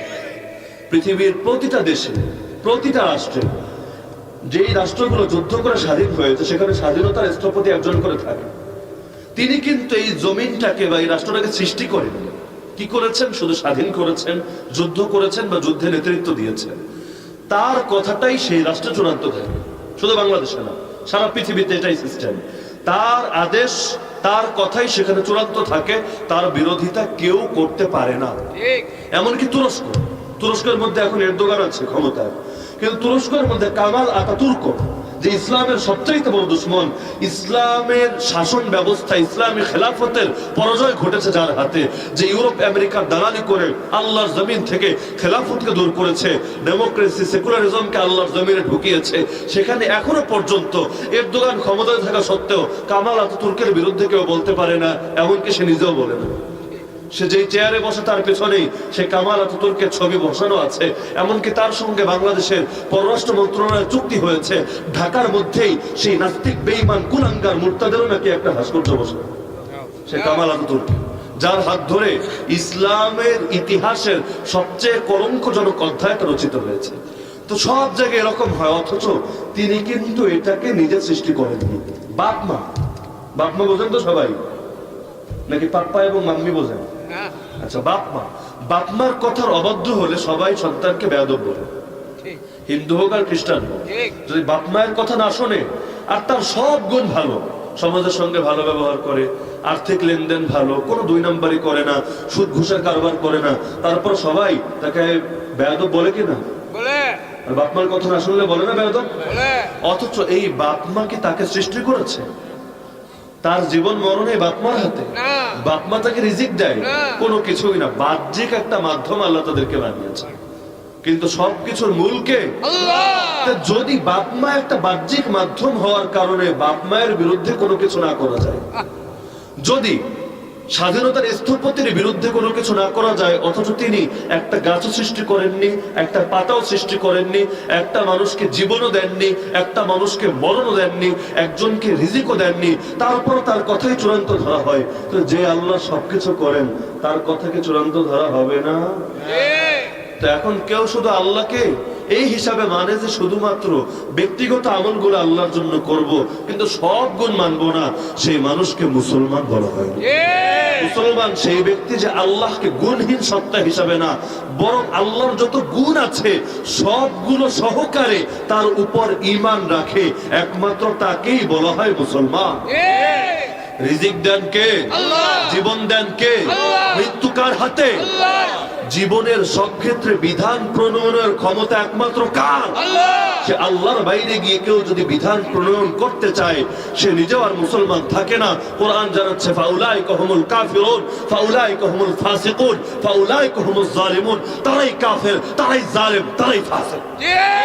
কারণ এর চাইতে বড় কুফর কিছু হতে পারে না।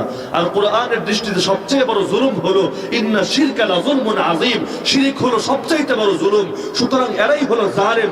একইভাবে কোরআনে কাফিরদেরকে ফাসিক শব্দেও বিভিন্ন জায়গায় উল্লেখ করা হয়েছে, ওমা ইউদিল্লু বিহি ইল্লাল ফাসিকিন আল্লাযীনা ইয়ানকুদুনা আহদাল্লাহি মিন বাদি মিসাকি, যার কারণে আল্লাহ বলেন যারা আল্লাহর আইন অনুযায়ী বিচার করে না, আল্লাহর আইন অনুযায়ী শাসন করে না, তারাই কাফের, তারাই জালেম, তারাই ফাসিক। সূরা মাইদার 3 আয়াতে আল্লাহ ঘোষণা দিয়েছেন। তো যার কারণে আল্লাহর কোরআনের আয়াতের ব্যাপারে তো সন্দেহের অবকাশ নেই। আল্লাহ যদি বলে কাফের, আমি মুসলমান বলার কে? আল্লাহ যদি বলে জালেম, আমি ইনসাফকারী বলার কে? আল্লাহ যদি বলেন ফাসিক, আমি নেককার বলার কে? ঠিক। তো ইয়াকা নাবুদু, গোলামি একমাত্র কার? আল্লাহ। জীবনের সব ক্ষেত্রে গোলামি একমাত্র কার? আল্লাহ। ওয়া ইয়াকা নাস্তাঈন, একমাত্র আল্লাহর গোলামি করতে চাইলে বিপদ আসবেই। পৃথিবীতে এমন একজন নবী নাই যেই নবী মায়ের খান নাই, যেই নবীর উপর বিপদ আসেনি, যেই নবী জীবনে কষ্ট করেনি।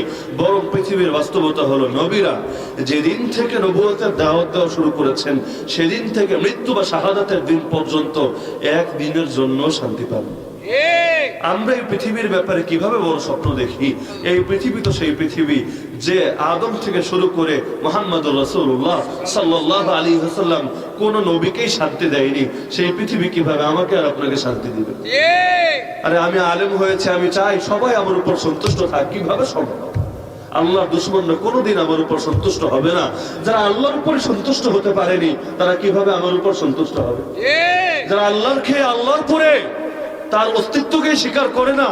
আমি শুধু জন্মের পর ওর কানে আজান দিয়েছিলাম, ওর বাপ মায়ের বিয়ে পড়িয়ে দিয়েছিলাম, ওর নামাজের ইমামতি করেছিলাম শুধুমাত্র এই কারণে সে কি আমাকে সম্মান করবে? আরে সে তো এত বড় নেমক হারাম, আল্লাহরই সম্মান করে না। তো পৃথিবীতে প্রকৃত মুসলমানের উপর আল্লাহর দুশমনরা কোনোদিনও সন্তুষ্ট হবে না, এটা আল্লাহর ঘোষণা।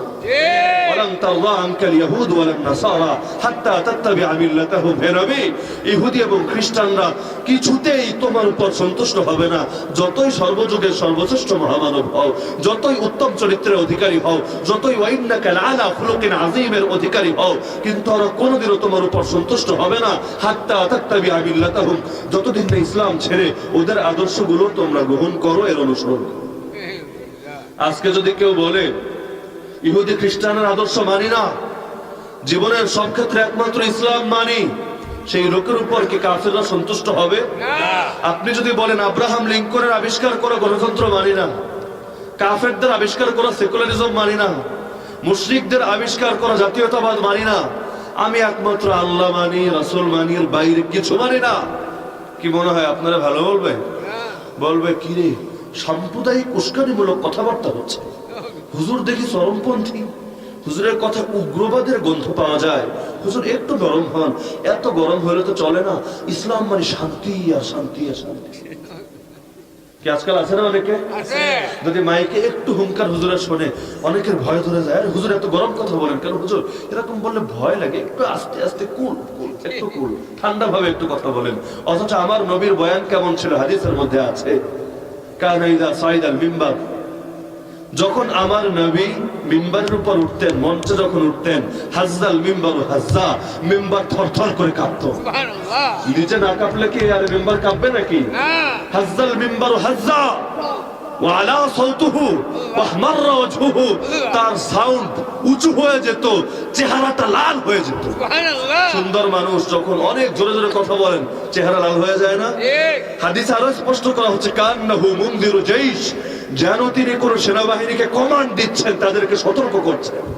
হাত্তা ইয়াকুল সাহাবা, এক পর্যায়ে অবস্থা এমন হতো সাহাবীরা বলাবলি করত, আওয়াকিউনিল মিম্বারু বিরাসূলিল্লাহি সাল্লাল্লাহু আলাইহি ওয়াসাল্লাম, মনে হচ্ছে মিম্বার বুঝি রাসূলকে নিয়ে ভেঙে পড়বে। সুবহানাল্লাহ। আমার নবী তো খালি মিষ্টি মিষ্টি কথা বলতেন না, কুল হয়ে কথা বলতেন, তাই না? আরে হাদিস সত্য না আপনার ধারণা সত্য? হাদিস বলছে আমার নবী খালি নরম কথা বলতেন না, গরম কথাও বলতেন, এমন গরম কথা বলতেন স্ত্রীর সহ কাঁপত। আমি এতক্ষণ কথা বলছি, একজনও কিন্তু কাঁপেনি। তার মানে নবীর সুন্নাত এখনো পুরোপুরি আদায় হয়নি। কথা বলতে হবে এমন ভাবে মাইকও কাঁপবে, আপনারাও কাঁপবেন, আমিও কাঁপবো। কারণ আমরা যত কাঁপবো, আমাদের কাঁপবে বাহ্যিক অংশ, ওদের কাঁপবে কলিজা, পৃথিবীর তাগুতের মসনদে কম্পন ধরে যাবে। আর আমাদের মুখের কথা একসময় এমন পাওয়ার ছিল, কথিত আছে শাহজালাল যখন এই বঙ্গদেশে এসেছিলেন, যখন আজান দেওয়া হয়েছিল, সেই আজানে গৌর গোবিন্দর মসনদ কি হয়েছিল? আপনারাই তো বলেন প্রাসাদ ভেঙে পড়েছিল। আজানের মধ্যে এমন পাওয়ার ছিল, সে যুগে আজান দিত খালি গলায়, এ যুগে আজান দেয় মাইকে, এতগুলো মাইকে আজান হয়, তারপর ওদের একটা ইটও ভেঙে পড়ে না। তার মানে আজানের মধ্যে এখনো সেই বিলালের মতো পাওয়ার আনতে পারেনি। যদি পাওয়ার আনি কি হবে জানেন? হাদিসের মধ্যে আছে, কিয়ামতের আগে আল্লাহর খলিফা মাহদী যখন আসবে, কনস্টান্টিনোপল যখন বিজয় করবে, সেই বিজয় হবে বড় আজীব ভাবে। সমুদ্রের পাড়ে গিয়ে তাকবীর দিবে, তাকবীর। আজকাল তো আমাদের মধ্যে বাঘের বাচ্চা এমন খুব কম পাওয়া যায়, যাদের তাকবীর থেকেও মনে হয় যে না, মুসলমান আসলেই সিংহের জাতি। আজকাল তো তাকবীরই শোনা যায় না, জাদু একটা শোনা যায় বিড়ালের মতো হালকা আওয়াজ। তাকবীর তো দিতে হবে এমন ভাবে যে এই তাকবীর শুনলে পৃথিবীর বাতিলের কলিজার মধ্যে কম্পন ধরে যাবে। কিরকম তাকবীর দেওয়ার লোক পাওয়া যায়? কি শহীদ বাড়িয়ার মধ্যে আছে কেউ? নাই তো মনে হয়। আছে? তাহলে প্রমাণ দেখি একটা আছে নাকি কেউ?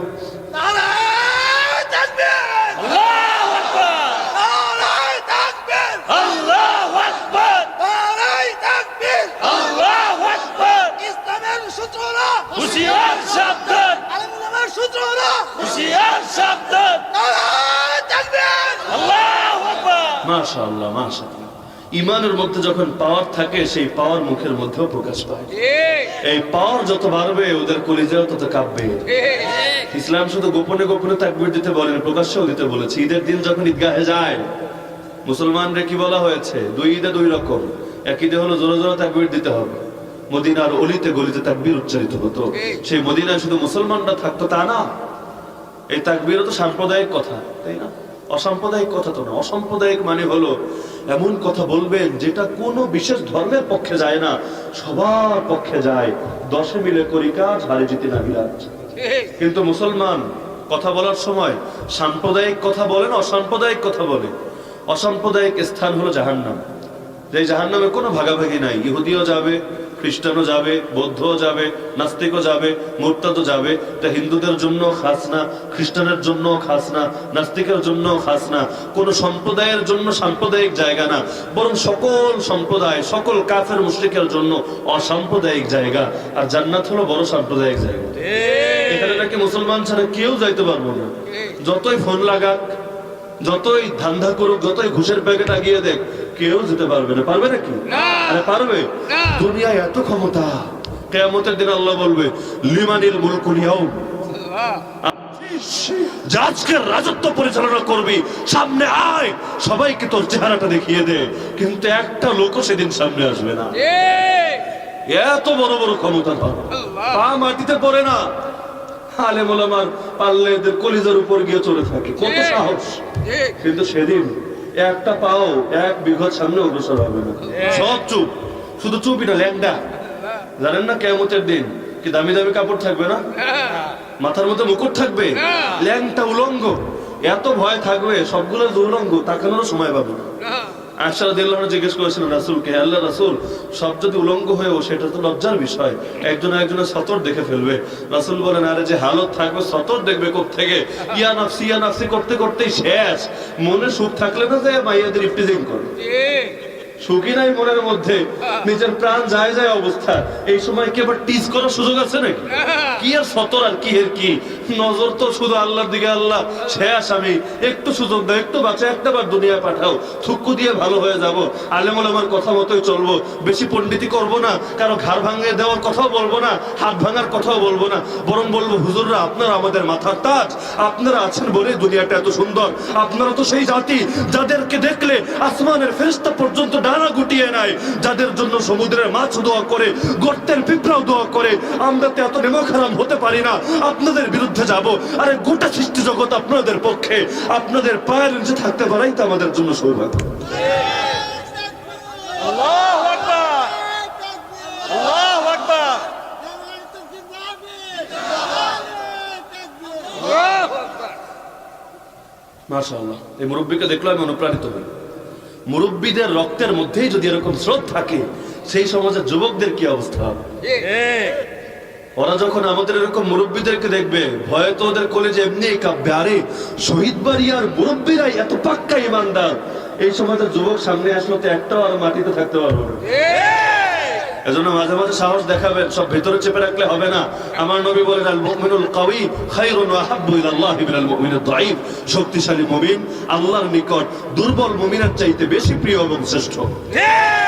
এখন কি শক্তিশালী হতে চাইবেন না দুর্বল? বলে না শক্তিশালী, আমরা শক্তিশালী, নবীর শক্তিশালী উম্মত। যে লোক দুর্বল সে অনেক ইবাদত করে যে মর্যাদা অর্জন করবে, আর শক্তিশালী মুমিন আল্লাহর পথের জন্য ইবাদত করে প্রস্তুতি গ্রহণ করে এর চাইতে অনেক বেশি র্যাঙ্কে উঠে যাবে। এমনকি কেউ যদি আল্লাহর পথের জন্য প্রস্তুতি গ্রহণ করে নিজেকে একেবারে সর্বদা প্রস্তুত করে রাখে, কিন্তু মৃত্যুটা তার বিছানায় হয়, যেহেতু তার অন্তরের মধ্যে দৃঢ় সংকল্প ছিল, মরণ বিছানায় হলেও হাদিসে আছে আল্লাহ তাকে শহীদের মর্যাদায় পৌঁছে দেবে। এজন্য শক্তিশালী হবেন সবাই, হবেন তো ইনশাআল্লাহ। ভারতের মধ্যে হিন্দুরা শক্তিশালী হচ্ছে, প্রকাশ্যে প্রস্তুতি গ্রহণ করছে। জিজ্ঞেস করলে বলে আত্মরক্ষার জন্য প্রস্তুতি নিচ্ছে। তো আত্মরক্ষা তোদের দরকার, আমাদের দরকার নেই। আমরা তো দুর্বল, তোরা তো এমনি শক্তিশালী। যদি তোরা আমাদেরকে ধরো, আমাদেরও তো আত্মরক্ষা দরকার। কিন্তু আমি ভয় পাই। হুজুর, মানুষ যদি সকালবেলা দৌড়ায়, ডায়াবেটিস হয়েছে, ডাক্তার বলেছে একটু ঘাম ঝরাতে হবে। হুজুর, মানুষ সকালে একটু জগিং করে, অনেকের কলিজায় আগুন লাগে। হুজুর কি আবার জঙ্গি ট্রেনিং দেওয়া শুরু করলো নাকি? কি আছে না এরকম লোক? হুজুররা এদের ভয়ে ডায়াবেটিস হলে ওষুধ খেয়ে থাকে, রাস্তায় দৌড়ে। যদি জিজ্ঞেস করি কি হুজুর দৌড়ান না কেন, আরে দৌড়াইলে লোকে খারাপ বলে, কত রকম মন্তব্য করে। অথচ একজন সাহাবী এমন ছিলেন না যে সাহাবী আত্মরক্ষার জন্য সব ধরনের প্রস্তুতি গ্রহণ করেন। তো নিজেদেরকে কোন মুখে তাদের অনুসারী উত্তরসূরি দাবি করেন? তো ইয়াকা নাবুদু ওয়া ইয়াকা নাস্তাঈন, একমাত্র আল্লাহর গোলামি করতে চাইলে বিপদ আসবে, সবরের পরীক্ষা দিতে হবে। এই সবরের মধ্যে পড়েও একমাত্র সাহায্য চাইতে হবে কার কাছে? বিপদে পড়লে ঈমানকে বিক্রি করা যাবে না। অনেক মুসলমান এখানে এসে পা পিছলে যায়, যখন সুখের হালতে থাকে খুব সাহসের প্রদর্শন ঘটায়, আল্লাহর কথা বলে। যখন বিপদে পড়ে মনের ভেতর ভয় ধরে যায়, বাতিলের আনুগত্য করা শুরু করে দেয়। কিন্তু সুখে থাকলেও আল্লাহ, দুঃখে থাকলেও আল্লাহ, ভালো থাকলেও আল্লাহ, বিপদে পড়লেও আল্লাহ। নিয়ামত দিলেও বলবো আলহামদুলিল্লাহ, বিপদে পড়লেও একজনের কথাই বলবো ইন্না লিল্লাহ। আল্লাহ বলেন বিপদেও যদি আমাকে আঁকড়ে ধরে রাখতে পারো, আমি তোরে ছাড়বো না। ইন্নাল্লাহা মাআস সাবিরিন, আমি তোদের সাথে আছি যদি তোরা সবর করো। সবরকারীদের সাথে কে আছেন? আল্লাহ। লা তাহজান ইন্নাল্লাহা মা'না। নবী আবু বকরকে সান্ত্বনা দিচ্ছে, আবু বকর আর দুঃখ কিসের? দুঃখ করার কোনো কারণ নাই, নিশ্চয়ই আল্লাহ আছেন আমাদের সাথে। যার সাথে আল্লাহ আছে সে ভয় পাবে কেন? নরম গলায় কথা বলবে কেন? আলেম ওলামার সাথে কে আছে? আল্লাহর পথের মুজাহিদদের সাথে কে আছে? দাঈদের সাথে কে আছে? আল্লাহ যখন নিজে বলছেন আমি তোদের সাথে আছি, আর আমার আল্লাহ মিথ্যা বলেন না। আল্লাহর কথার মধ্যে মিথ্যা বা ভুলের লেশ মাত্র থাকতে পারে না, তাহলে ভয় পাবো কেন? তো বিপদে পড়লে সাহায্য লাগবে, সাহায্য চাইবো কার কাছে? আজকাল তো এমন এক যুগে চলে আসি যে যুগে দেখা যায় ইসলাম পন্থী দুই দল নিজেরা মারপিট করে বাতিলের কাছে সাহায্য চায়। বড় দুঃখের কথা।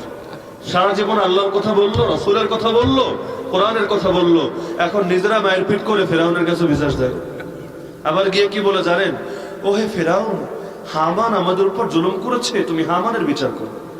ফেরাউনের কাছে হামানের বিচার চাওয়া যে কথা, আবু জাহালের কাছে আবু লাহাবের বিচার চাওয়া যেই কথা, খুনির কাছে খুনের বিচার চাওয়া যেই কথা, আমাদের সমাজেও চলে সেই কথা। সারা জীবন যদি আল্লাহর কথাই বলি, রাসূলের কথাই বলি, তাহলে বিপদে পড়লেও সাহায্য চাইবো কার কাছে? ওয়া ইয়াকা নাস্তাঈন, একমাত্র তোমারই কাছে সাহায্য চাই। শব্দ খেয়াল করতে হবে, শুধু এটা বলেননি তোমার গোলামি করি, তোমার সাহায্য চাই, বলেছেন একমাত্র তোমারই গোলামি করি, একমাত্র তোমারই কাছে সাহায্য চাই। আয়াত কয়টা গেল? কে কেমনে? তিনটা, চারটা। আলহামদুলিল্লাহি রাব্বিল আলামিন, আর রহমানির রহিম, মালিকি ইয়াউমিদ্দিন, ইয়াকা না'বুদু ওয়া ইয়াকা নাস্তাঈন। কয় আয়াত? শেষ করে দেই না আজকে? না, বাকিটা আগামী বছর। না, অনেকের মনে হচ্ছে যে ক্লান্ত হয়ে যাচ্ছে, কষ্ট হচ্ছে, তাহলে শেষ করবো আজকেই। আর 3 আয়াত বাকি, 4টাই শেষ, বড় অংশ শেষ, 3টা বাকি। ইহদিনাস সিরাতাল মুস্তাকিম, এই 3 আয়াত একটা আরেকটার সঙ্গে জড়িত। প্রথম আয়াতের ব্যাখ্যা দ্বিতীয় আয়াত, দ্বিতীয় আয়াতের ব্যাখ্যা তৃতীয় আয়াত। তো আয়াত 3টা থাকলে মূলত একটা। ইহদিনাস সিরাতাল মুস্তাকিম, এতক্ষণ আল্লাহর প্রশংসা করলো, এখন আল্লাহর কাছে দোয়া করা হচ্ছে। দোয়ার আদবই হলো এটা, দোয়ার শুরুতে আল্লাহর প্রশংসা করা হবে, তারও আগে নবীর উপর দুরূদ পাঠ করবে।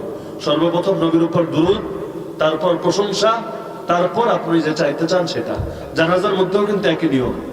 আল্লাহু আকবার বলে প্রথম তাকবীর, এরপর আল্লাহর প্রশংসা করি, সুবহানাকাল্লাহুম্মা ওয়া বিহামদিকা ওয়া তাবারাকা ইসমুকা ওয়া তাআলা জাদ্দুকা ওয়া জাল্লা সানাউকা ওয়া লা ইলাহা গায়রুক। দ্বিতীয় তাকবীর দেই, কি পড়ি? দুরূদ শরীফ, আল্লাহুম্মা সাল্লি আলা মুহাম্মাদ, শেষ পর্যন্ত। শ্রেষ্ঠ দুরূদ যেটা। আজকাল তো সমাজে কত রং বেরঙের যে দুরূদ, বিশেষ করে আপনাদের ব্রাহ্মণবাড়িয়া বহু রকমের দুরূদ শোনা যায়। এত দুরূদ পড়ে, কিন্তু নবী যেই দুরূদটা নিজে শিক্ষা দিল এটা তার পছন্দ হয় না। যেই দুরূদ নামাজে পড়ে, যেই দুরূদ জানাজায় পড়ে, যেই দুরূদ শিখিয়েছেন নবী নিজে, এর চাইতে উত্তম দুরূদ কি আপনার পীর আবিষ্কার করতে পারবেন? নবীর চাইতে বড় পীর কেউ আছে নাকি? নবী যেই দুরূদ শিক্ষা দিয়েছে এটা পছন্দ হয় না, নিজের থেকে কি অদ্ভুত অদ্ভুত দুরূদ আবিষ্কার করে, তা উচ্চারণ করে আবার এমন সদর বদর করে, এটা কোনো আরবি ভাষাই হয় না। কি কি বলে? সাইয়্যিদিনা, এই শব্দ বলে সাইয়্যা দেনা, কথা বলে সাইরা দেনা। এগুলো বললে কি আর দুরূদ থাকে না? তো তো এই যে প্রথমে আল্লাহর প্রশংসা করে, এরপর দুরূদ পড়ে, তারপর দোয়া। আল্লাহুম্মা গফির লি হাইয়িনা ওয়া মাইয়িতিনা ওয়া শাহিদিনা ওয়া গায়িবিনা ওয়া সাগীরিনা ওয়া কাবীরিনা ওয়া যাকারিনা ওয়া উনসানা আল্লাহুম্মা মান আহইয়াইতাহু মিন্না ফাআহিহি আলাল ইসলাম। এবং প্রতিটা প্রশংসার জবাব আল্লাহ দেন। ঠিক। নিজেরা শুনি না, কানটা দুর্বল, কিন্তু হাদিস যা বলেছে সেটা 100% সঠিক। হাদিসে আছে বান্দার বলতে দেরি হয়, আল্লাহ জবাব দিতে দেরি হয় না। সুবহানাল্লাহ। বান্দা বলে আলহামদুলিল্লাহ, আল্লাহ বলেন হামিদানি আবদি, আমার বান্দা আমার প্রশংসা করেছে। আল্লাহ।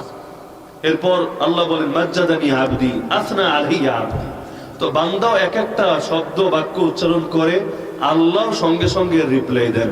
আপনি বলবেন এত মানুষ একসঙ্গে এই সূরা ফাতিহা পড়ে আল্লাহ কয়টা রিপ্লাই দেন? আরে আল্লাহ তো আল্লাহই। পৃথিবীর সবার কথা একসঙ্গে শুনতে আমার আল্লাহর কোনো বেগ পেতে হয় না, সবার জবাব একসাথে দিতে আমার আল্লাহ মোটেও ক্লান্ত হন না। এজন্যই তো তিনি আল্লাহ, আর দুর্বলতার কারণেই তো আমরা বান্দা। ঠিক। তা আমার আল্লাহ সঙ্গে সঙ্গে জবাব দেন। তো এরপর গিয়ে দোয়া করা হচ্ছে ইহদিনাস সিরাতাল মুস্তাকিম, হে আল্লাহ আমাদেরকে সরল পথের উপর চালান। সরল পথ মানে সোজা পথ, আঁকা বাঁকা নাই, গলি নাই। ঠিক। কারণ পথে গলি ঘুপচি থাকলে সেই পথে ভয় হওয়ার আশঙ্কা থাকে। ঠিক। আর রাজপথ, হাইওয়ে, এটা আমাদের ভয় লাগে না, সোজা যাচ্ছি আর যাচ্ছি আর যাচ্ছি। যেই পথের শুরুতে আছে আমি, আর শেষে আছে জান্নাত। সুবহানাল্লাহ।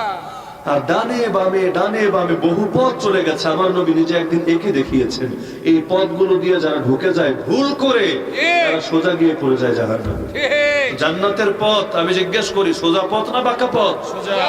অনেকে আছে না ঘাড়তেরা, কিছু লোক থাকে না ঘাড়তেরা, যতই বোঝান কোরআনের কথা বলেন কাম হয় না, ওর ঘাড়তেরামিও করতেই থাকে, কথায় কথায় ভেতরের কুফর এবং শিরক প্রকাশ করতেই থাকে। আছে কিনা এমন লোক? আসলে করবে কি, বেচারারা তো বাঁকা পথের পথি। জান্নাতের পথ সোজা পথ, ওরা তো এমনি বাঁকা। তো যেমনি পথ বাঁকা, নিজেদের ঘাটটাও বাঁকা, এখন খালি ঘাড়তেরামিই করে। ঠিক। প্রকৃত বান্দা যারা, এরা কি ঘাড়তেরা নাকি? না। তা আমরা হলাম সরল পথের পথিক। ঠিক। সরল পথ মানে জান্নাতের পথ, আর বাঁকা পথ মানে জাহান্নামের পথ। আল্লাহর কাছে দোয়া করে, আয় আল্লাহ আমাদেরকে সরল পথের উপর পরিচালিত করুন। এখন সরল পথ কোনটা? সবাই বলবে আমার পথটাই সরল পথ। দেখেন না, সব বাতিল নিজেদেরকে হক দাবি করে।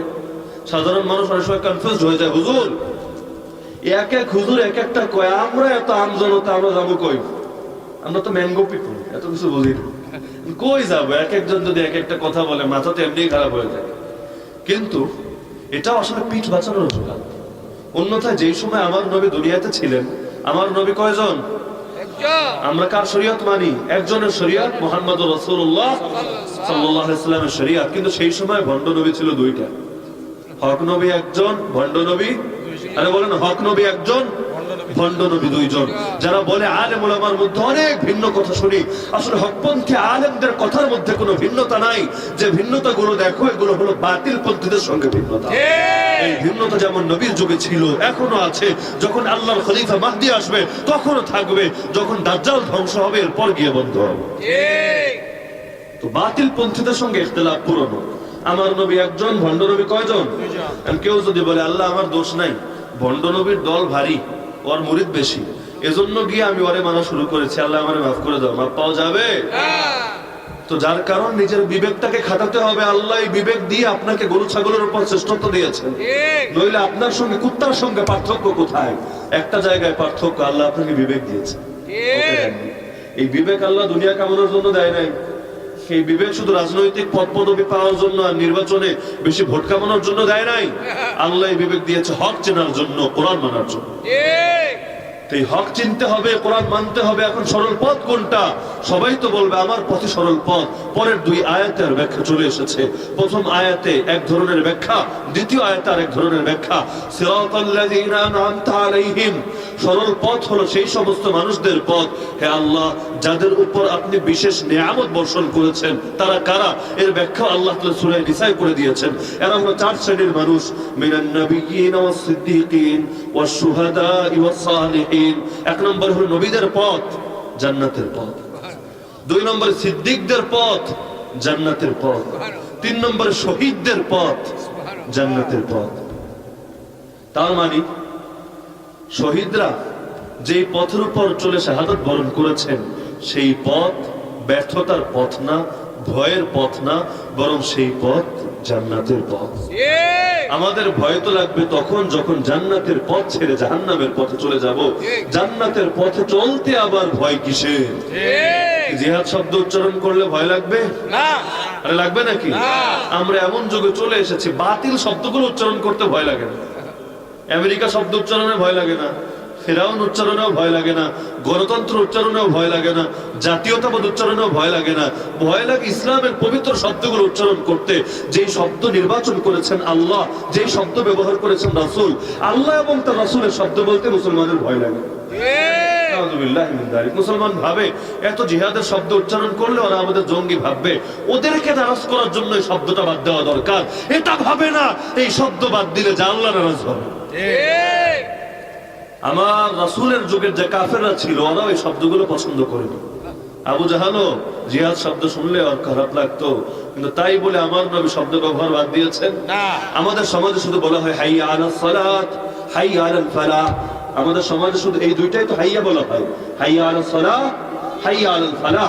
আমার নবীর যুগে তৃতীয় আরেকটা হাইয়া ছিল, হাইয়া আলাল জিহাদ। এই যুগে তো কোন মসজিদের মিম্বার থেকে কি বলে ওই যে মাইক থেকে এই আওয়াজ আসে হাইয়া আলাল জিহাদ? আর আসে নাকি? সারা পৃথিবীর সব মসজিদ থেকে যদি একযোগে হাইয়া আলাল জিহাদ উচ্চারিত হতো, পৃথিবীর সকল বাতিল অপশক্তি নিজের ল্যাজ গুটিয়ে পালাতো।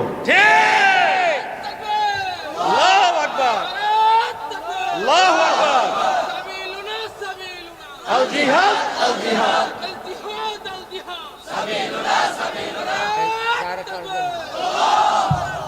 তো বলছিলাম চার শ্রেণীর মানুষের পথ জান্নাতের পথ, নবীদের পথ, সিদ্দিকদের পথ, শহীদদের পথ, 4 নম্বরে সালিহিন নেককারদের পথ। এই চার শ্রেণীর ব্যাখ্যা করতে চাইলে আরো লম্বা সময়ের প্রয়োজন। হাকিমুল উম্মত মুজাদ্দিদ মিল্লাত শাহ আশরাফ আলী থানভী নওয়ারাল্লাহু মারকাদা তিনি অনেক সুন্দর ব্যাখ্যা করেছেন যে প্রথম দুটো নবী এবং সিদ্দিক হলো ইলমি মাকাম, শহীদ এবং সালেহিন হলো আমলি মাকাম। হাফিজ ইবনে কাইয়িম জাওজি রাহমাতুল্লাহি আলাইহি তার প্রসিদ্ধ কিতাব, সেই কিতাবের মধ্যে তিনি আলোচনা করেছেন বাইনা মানাজিল ইয়াকা নাবুদু ওয়া ইয়াকা নাস্তাঈন। সেই কিতাবের মধ্যে তিনি স্পষ্ট লিখেছেন যে সিদ্দিক কাকে বলে এর বিস্তারিত পরিচয়। তো এর অধীনে দীর্ঘ প্রায় কয়েক ডজন পৃষ্ঠা ব্যাপী আলোচনা করেছেন। তো পুরো আলোচনা তো এখানে করা সম্ভবই না, আর আপনাদের যে অবস্থা দেখা যাচ্ছে তাতে আলোচনা আমি একেবারে শেষ করে দেওয়ার খুব ধারপ্রান্তে এসেছি। তো চার শ্রেণীর মানুষের পথ জান্নাতের পথ, গায়রিল মাগদুবি আলাইহিম ওয়ালাদ-দাল্লিন। আর দুই শ্রেণীর মানুষের পথ জাহান্নামের পথ, অর্থাৎ এদের পথ যেটা সেটা জান্নাতের পথ না, এদের পথ না যেটা সেটা জান্নাতের পথ। দুই শ্রেণী কারা? 1 নম্বরে গায়রিল মাগদুবি আলাইহিম, যারা গজবগ্রস্ত, ওয়ালাদ-দাল্লিন, যারা বিপদগামী। গজবগ্রস্ত কারা? তাফসীরের কিতাব খুললে পাবেন, কোরআনে আল্লাহ নিজেই জানিয়েছেন গজবগ্রস্ত কারা।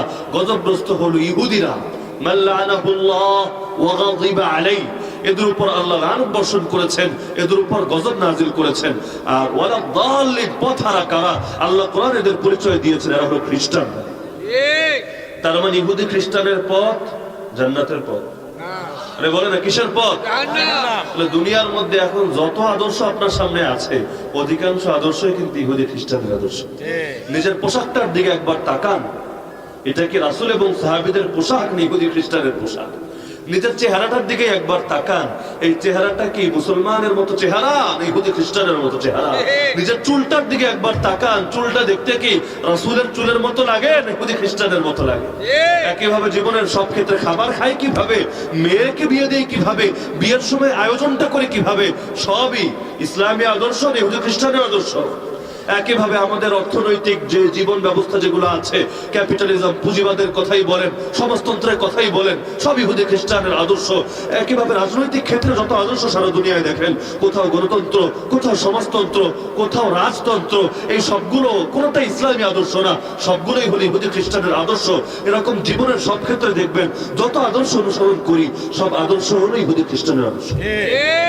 রোল মডেল বানিয়েছি তাদেরকে, সিনেমা দেখে দেখে পোশাক চয়ন করবো, খেলোয়াড়দের দেখে দেখে চুল কেমনে কাটবো এই ডিজাইন, এমনকি ওদের রাজনৈতিক আদর্শগুলো কেমন এগুলো নিয়ে আমরা পড়ি।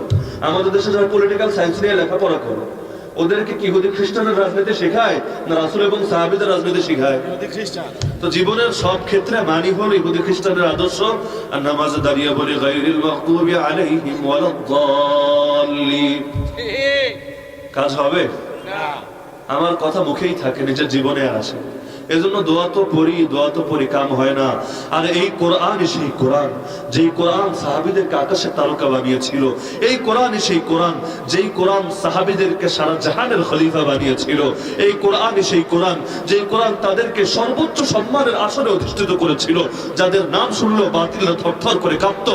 একই কোরআন আমাদের সামনে, কিন্তু কোথায় সেই ইজ্জত, কোথায় সেই খেলাফত, কোথায় সেই সম্মান, কোথায় সেই নেতৃত্ব, কোথায় সেই কর্তৃত্ব? সর্বোচ্চ সম্মানের জাতি এখন এতটা নিচুতে কিভাবে আসলাম? 2 পয়সার গোলামরাও আমাদের দিকে বুড়া আঙ্গুল তুলিয়ে কথা বলে। আল্লাহর কসম, আমাদের ইতিহাস সোনার ইতিহাস, সেই ইতিহাসে এমনটা ভাবাও যেত না। আমাদের নারীদেরকে গণহারে ধর্ষণ করে কোনো বিচার নাই, কিন্তু ইসলামের আদর্শ হলো আর একটা নারী সনা থেকে হাজরামত পর্যন্ত একাকী সফর করে রাস্তায়, আল্লাহ ছাড়া কারো ভয় তার অন্তরে থাকে না। কেউ তার দিকে খারাপ দৃষ্টি ফেলবে এই ভয় তার অন্তরে থাকে না। এমন সুশাসনের ইতিহাস আমাদের ইতিহাস। কিন্তু কোথায় সেই আদর্শ? ইসলাম বিজয়ী ধর্ম, কিন্তু পৃথিবীর কোথায় আজকে ইসলাম বিজয়? আল্লাহর কসম, ইসলাম কখনো পরাজিত ছিল না। যতদিন পর্যন্ত জমিনে খেলাফত ছিল, সে রাসূলের জামানা থেকে 1924 পর্যন্ত ইসলাম বিজয়ী ছিল। আল্লাহ কোরআনের 2 আয়াতে বলেছেন, একটা সূরা তাওবা 10 নম্বর পারার 11 নম্বর পৃষ্ঠার প্রথম আয়াত, আর একটা সূরা সফের 2য় পৃষ্ঠার মাঝামাঝিতে অবস্থিত আয়াত। আল্লাহ জানান তিনি সেই সত্তা, যিনি তার রাসূলকে পাঠিয়েছেন হেদায়েত এবং সত্য দিন দিয়ে। কেন জানো? লিইয়ুযহিরাহু আলা দ্বীনি কুল্লি ওয়ালাউ কারিহাল কাফিরুন ওয়ালাউ কারিহাল মুশরিকুন। নবী যেন দুনিয়াতে এসে ইসলামকে সব ধর্ম, মতবাদ, মতাদর্শ, সকল তন্ত্র মন্ত্রের উপর বিজয় করেন, যদিও কাফেররা অপছন্দ করে, যদিও মুশরিকরা অপছন্দ করে। কিন্তু একদিকে আমরা ইসলামকে বিজয়ী পাইনি, আমরাও পাইনি, আমাদের বাপদাদারাও পাইনি। ছোটকাল থেকেই দেখে এসেছি পরাজিত জীবন, গোলামের জীবন। রক্তের সঙ্গে গোলামি মিশে গেছে। ব্রিটিশরা 200 বছর আদর্শ এখানে রাজত্ব করেছে। এরপর যখন চলে গেছে, সেই রক্তের সঙ্গে যেহেতু 200 বছর গোলামি মিশেছে, এখন আর রক্ত থেকে গোলামি বের হয় না। স্বাধীন হয়েছি, কিন্তু পদে পদে দেখেন সেই ব্রিটিশদের আদর্শগুলো গ্রহণ করে আছে। ব্রিটিশদের শব্দ, ব্রিটিশদের আইন, ব্রিটিশদের কারণ, ব্রিটিশদের নীতিমালা, সব ব্রিটিশদের। অথচ ওরা আমাদের শাসন করে গেছে। যেদিন স্বাধীন হয়েছি সেদিনে তো রাত্রি মেরে সব বের করা দরকার ছিল, কিন্তু এতকাল পর সব ওদেরটাই রয়ে গেছে। তুই যে বললাম রক্তের সঙ্গে গোলামি মিশে গেছে। এখনো পর্যন্ত ইংলিশ ভাষাটাকে উন্নত এবং আধুনিক এটার আলামত হিসাবে গ্রহণ করা। কোন হুজুর যদি ইংলিশ বলতে পারে, মনে হয় না হুজুরটা একটু ভালো শিক্ষিত, বাকিগুলো খ্যাত সেকেলে। নাউযুবিল্লাহি মিন যালিক। তখন ইংলিশটা হয়ে গেল উন্নতির মাপকাঠি। আমার নবী ইংলিশে কথা বলতেন না, সাহাবীরা খুব ইংলিশ ল্যাঙ্গুয়েজ ব্যবহার করতেন। তারা শিক্ষিত ছিলেন না। আমার নবী বলেন, উতীতু ইলমাল আউয়ালিন ওয়াল আখিরিন, সবচাইতে বড় শিক্ষিত আমি। পূর্বের এবং পরের সব মানুষের জ্ঞান আমার একারে দেওয়া হয়েছে। কিন্তু জীবনের সব ক্ষেত্রে সেই যে গোলামি, আগে বললাম গোলামির এক রক্ত মিশে গেছে। তো ছোটকাল থেকে ইসলামের বিজয় দেখিনি। এখন কেউ যদি ইসলামের বিজয়ের কথা বলে, তারে দুশমন মনে হয়। আল্লাহ কোরআনে বলে ইসলাম বিজয়ী করবে নবী, এটা কাফেররা অপছন্দ করবে আর মুশরিকরা অপছন্দ করবে। আল্লাহ বলেছেন 2 জাতির নাম। এই যুগে দেখি অনেক নামধারী মুসলমানও অপছন্দ করে। কোন হুজুর ইসলামের বিজয়ের কথা বললে ভাবে এই হুজুরকে দাওয়াত দেওয়া যাবে না, না হলে আমাদের ক্ষতি হবে। নাউযুবিল্লাহ। কারে বন্ধু মনে করবে আর কারে শত্রু, এটাও বোঝাবে। আমেরিকারে বানিয়ে ফেলেছে বন্ধু, আর হুজুরদের বানিয়ে ফেলেছে শত্রু। নাউযুবিল্লাহ। এই কারণে আমরা যেখানে গিয়ে কথা বলি, প্রথমে আগে অন্তরে এই নিয়ত নিয়ে কথা শুরু করি, জন্মে আর জীবনে দাওয়াত দিবে না, দেওয়ার দরকার নেই। কারণ আমরা জান্নাতের দাওয়াত পাওয়ার জন্য বয়ান করি, মাহফিলের দাওয়াত পাওয়ার জন্য। কি হবে মাহফিলের দাওয়াত দিয়ে যদি পরকালে চলে আসে জাহান্নামের দাওয়াত? এই কারণে কথা শুরুই করে এই নিয়ত নিয়ে যে আগামী বছর দাওয়াত দেওয়া তো দূরের কথা, কেউ যদি মিটিংয়ে নাম উল্লেখ করে, বাকিরা বলবে চুপ থাক, এই হুজুর আসলে আমাদের অনেক বিপদ আছে। কিন্তু আমরা মুসলমানদেরকে বিপদে ফেলতে চাই না। আমরা চাই মুসলমানদেরকে স্থায়ী সম্মানের আসনে আসীন করতে। এই রোহিঙ্গাদেরকে আমাদের দেশে আশ্রয় নিয়েছে না, রোহিঙ্গাদেরকে আপনি ডাল দিবেন, পানি দিবেন, খাবার দিবেন, কয়দিন দিবেন? এরকম কয়দিন পারা সম্ভব? কিন্তু স্থায়ী সমাধান করে দেন, নিজেদের ভূমিতে নিজেরা স্বাধীনভাবে বাঁচবে। কিন্তু আমরা স্থায়ী সমাধানের কথা ভাবি না। স্থায়ী সমাধানের কথা কেউ বলেও না, ভয় লাগে যদি বলি পরে আবার জঙ্গি কয়। আরে জঙ্গি তো এমনিই বলে, কিছু করি না তাও তো বলে। পৃথিবীর মুসলমানদেরকে ভালো বলে? আরে বলে না। আফগানিস্তানের মুসলমানদের 19 বছর মারলো, মারতে মারতে মারতে একেবারে শেষ করে ফেললো, আবার বলে আরে জঙ্গি। মারবেও আবার গালিও দিবে, একটা কর, কিন্তু মায়েরও দিবে। সারা দুনিয়ায় মায়ের খায় একটা জাতি, মায়ের খাওয়ার একমাত্র ঠিকাদারি নিয়েছি মুসলমানরা। দেখেন পৃথিবীতে কোথায় হিন্দুরা জাতিগতভাবে মায়ের খায়, কোথায় বৌদ্ধরা খায়, কোথায় খ্রিস্টানরা খায়, কোথায় নাস্তিকরা খায়। সারা দুনিয়ায় যদি মায়ের খায় একটা জাতি খায়, সেটা কে? সারা দুনিয়ায় সেই প্রাচ্য থেকে পাশ্চাত্য সব জায়গায় মায়ের খায় যে এই জাতি জঙ্গি কয়টা। জোর যার মুল্লুক তার, ওদের জোর, এজন্য বড় গলায় কথা বলে। ইনশাআল্লাহ এই চিত্র বেশি দিন থাকবে না। ইসলামের বিজয়ের যুগ, এই শতাব্দী ইসলামের বিজয় শতাব্দী। আর শীঘ্রই আল্লাহর খলিফা মাহদী আসবে, শতটা বিভক্ত মুসলিম উম্মাহকে একতার সূত্রের মধ্যে গাঁথবে, তাওহীদের বন্ধনে সকল জাতিকে একত্র করবে, পৃথিবীর সকল বাতিল এবং কুফরের পরাশক্তির সমাপ্তি ঘটাবে। আল্লাহর জমিন, আল্লাহর দ্বীনের বিজয় হবে।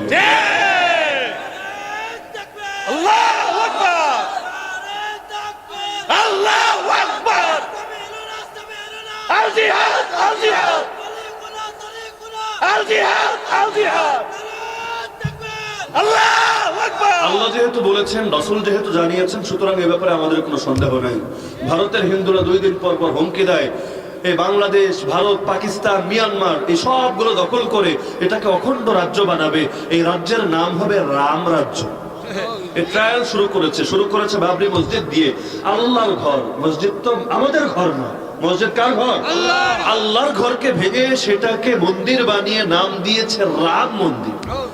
তো মসজিদ হলো দুনিয়ার সবচেয়ে সম্মানিত জায়গা, সেই মসজিদকে পরিবর্তন করে সেখানে রাম মন্দির বানিয়ে ওরা আমাদেরকে মেসেজ ছড়িয়ে দিয়েছে, শোন, যেভাবে সবচেয়ে সম্মানিত জায়গাকে রাম মন্দির বানালাম, একইভাবে এই গোটা অঞ্চলটাকে অখণ্ড বানাবো, মায়ের হারিয়ে যাওয়া সন্তানকে মায়ের কোলে ফিরিয়ে দেব, এবং শীঘ্রই এটার নাম হবে রাম রাজ্য। এ কারণে গত প্রায় 1.5-2 মাস আগে চট্টগ্রামে রাজপথে দিবালোকে দাঁড়িয়ে ওরা এই স্লোগান দিয়েছে, কুরুক্ষেত্রের হাতিয়ার গর্জে ওঠা আরেকবার। কারণ ওদের বিশ্বাস এবং ইতিহাস অনুযায়ী কুরুক্ষেত্র যুদ্ধের দ্বারা রামের রাজত্ব কায়েম হয়েছিল এবং হিন্দুদের মধ্যে একতা প্রতিষ্ঠিত হয়েছিল। মুসলমান যদিও ভয় পায় কথা বলতে, বদরের হাতিয়ার গর্জে ওঠা আরেকবার। মুসলমান ভয় পেল, ওরা ঠিকই বলে কুরুক্ষেত্রের হাতিয়ার গর্জে ওঠা আরেকবার, কিন্তু মুসলমানের সাহস হয় না সে তার হক বার্তাটা জানাবে। আরে আল্লাহর হাতিয়ার আল্লাহর জমিনে শীঘ্রই গর্জে উঠবে আরেকবার। আর আল্লাহর হাতিয়ার যখন গর্জে উঠবে, পালানোর জায়গা খুঁজে পাবি না।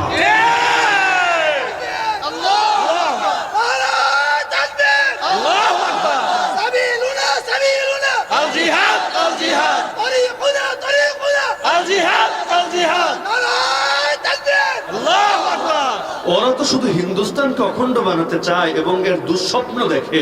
আমার নবী জানিয়েছেন শুধু হিন্দুস্তান না, গোটা পৃথিবীটাই অখণ্ড হবে, কিন্তু এটা রাম রাজ্য হবে না, কৃষ্ণ রাজ্য হবে না, হনুমান রাজ্য হবে না, বরং গোটা পৃথিবীটা এক আল্লাহর রাজ্য হবে।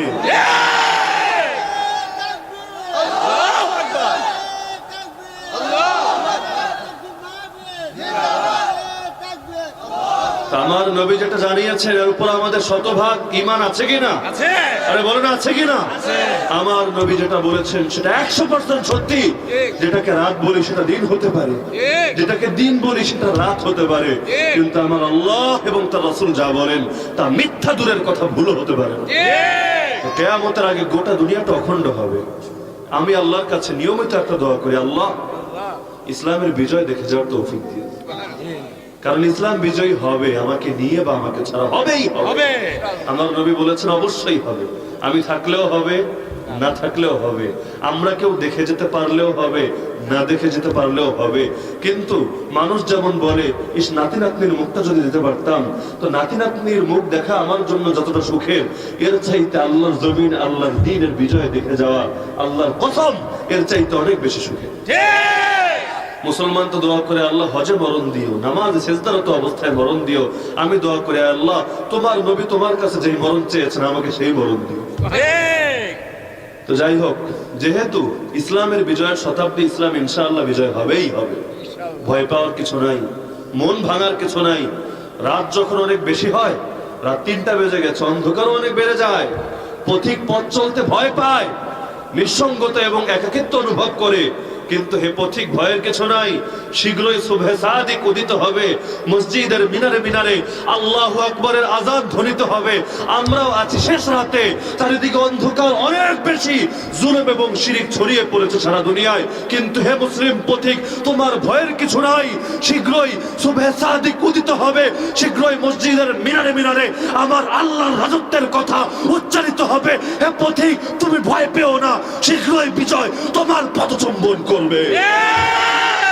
তাকবীর! আল্লাহু আকবার! নারায়ে তাকবীর! আল্লাহু আকবার! আল জিহাদ! আল জিহাদ! আল জিহাদ! আল জিহাদ! গর্জে ওঠো আরেকবার! ঘরে ঘরে জালো! আল্লাহু আকবার! শহীদ বাড়িয়ে যখনই আলোচনায় বসি, কথা কম বলতে চাইলেও কেন যেন বেশি বলা হয়ে যায়। কারণ আপনাদের উপর আমরা আলাদা একটা আস্থা, ভালোবাসা লালন করি। আপনাদেরকে নিয়ে আমরা অনেক স্বপ্ন দেখি। আশা করি আমাদের এই স্বপ্নটা দুঃস্বপ্নে পরিণত হবে। যে জাতিকে আমরা ছোটবেলা থেকেই সাহসী জাতি, শক্তিশালী জাতি হিসাবে দেখে এসেছি, সেই জাতিকে আমরা কখনো মুনাফিক জাতি হিসাবে দেখতে চাই না। ইনশাআল্লাহ, আল্লাহ যদি চান, বিজয়ের কাফেলে আমরা সবাই শরীক থাকবো। আজকে দুনিয়ায় এই তেলিনগর জাঙ্গালপাড়া আমাদের মিলন হলো, এখানে আমাদের দেখা হলো। আল্লাহর কাছে দোয়া করি, আল্লাহ দুনিয়ায় দেখা হোক বা না হোক, জান্নাতুল ফেরদাউসে যেন আমাদের সবার পুনরায় সাক্ষাৎ। আমরা একজনও যেন সেই কাফেলা থেকে পিছিয়ে না পড়ে। আল্লাহ তোমার কাছে একটাই দোয়া, আল্লাহ জান্নাতুল ফেরদাউসে সবাইকে শরীক করো। আয় আল্লাহ, কিয়ামতের দিন শহীদানের আসনে সবাইকে বসার তৌফিক দিও। আয় আল্লাহ, যেদিন তোমার ছায়া ছাড়া আর কোনো ছায়া থাকবে না, সেদিন তোমার ছায়ার নিচে আমাদেরকে স্থান দিও। ওয়া মা আলাইনা ইল্লাল বালাগুল মুবিন। আসসালামু আলাইকুম ওয়া রাহমাতুল্লাহি ওয়া বারাকাতুহু।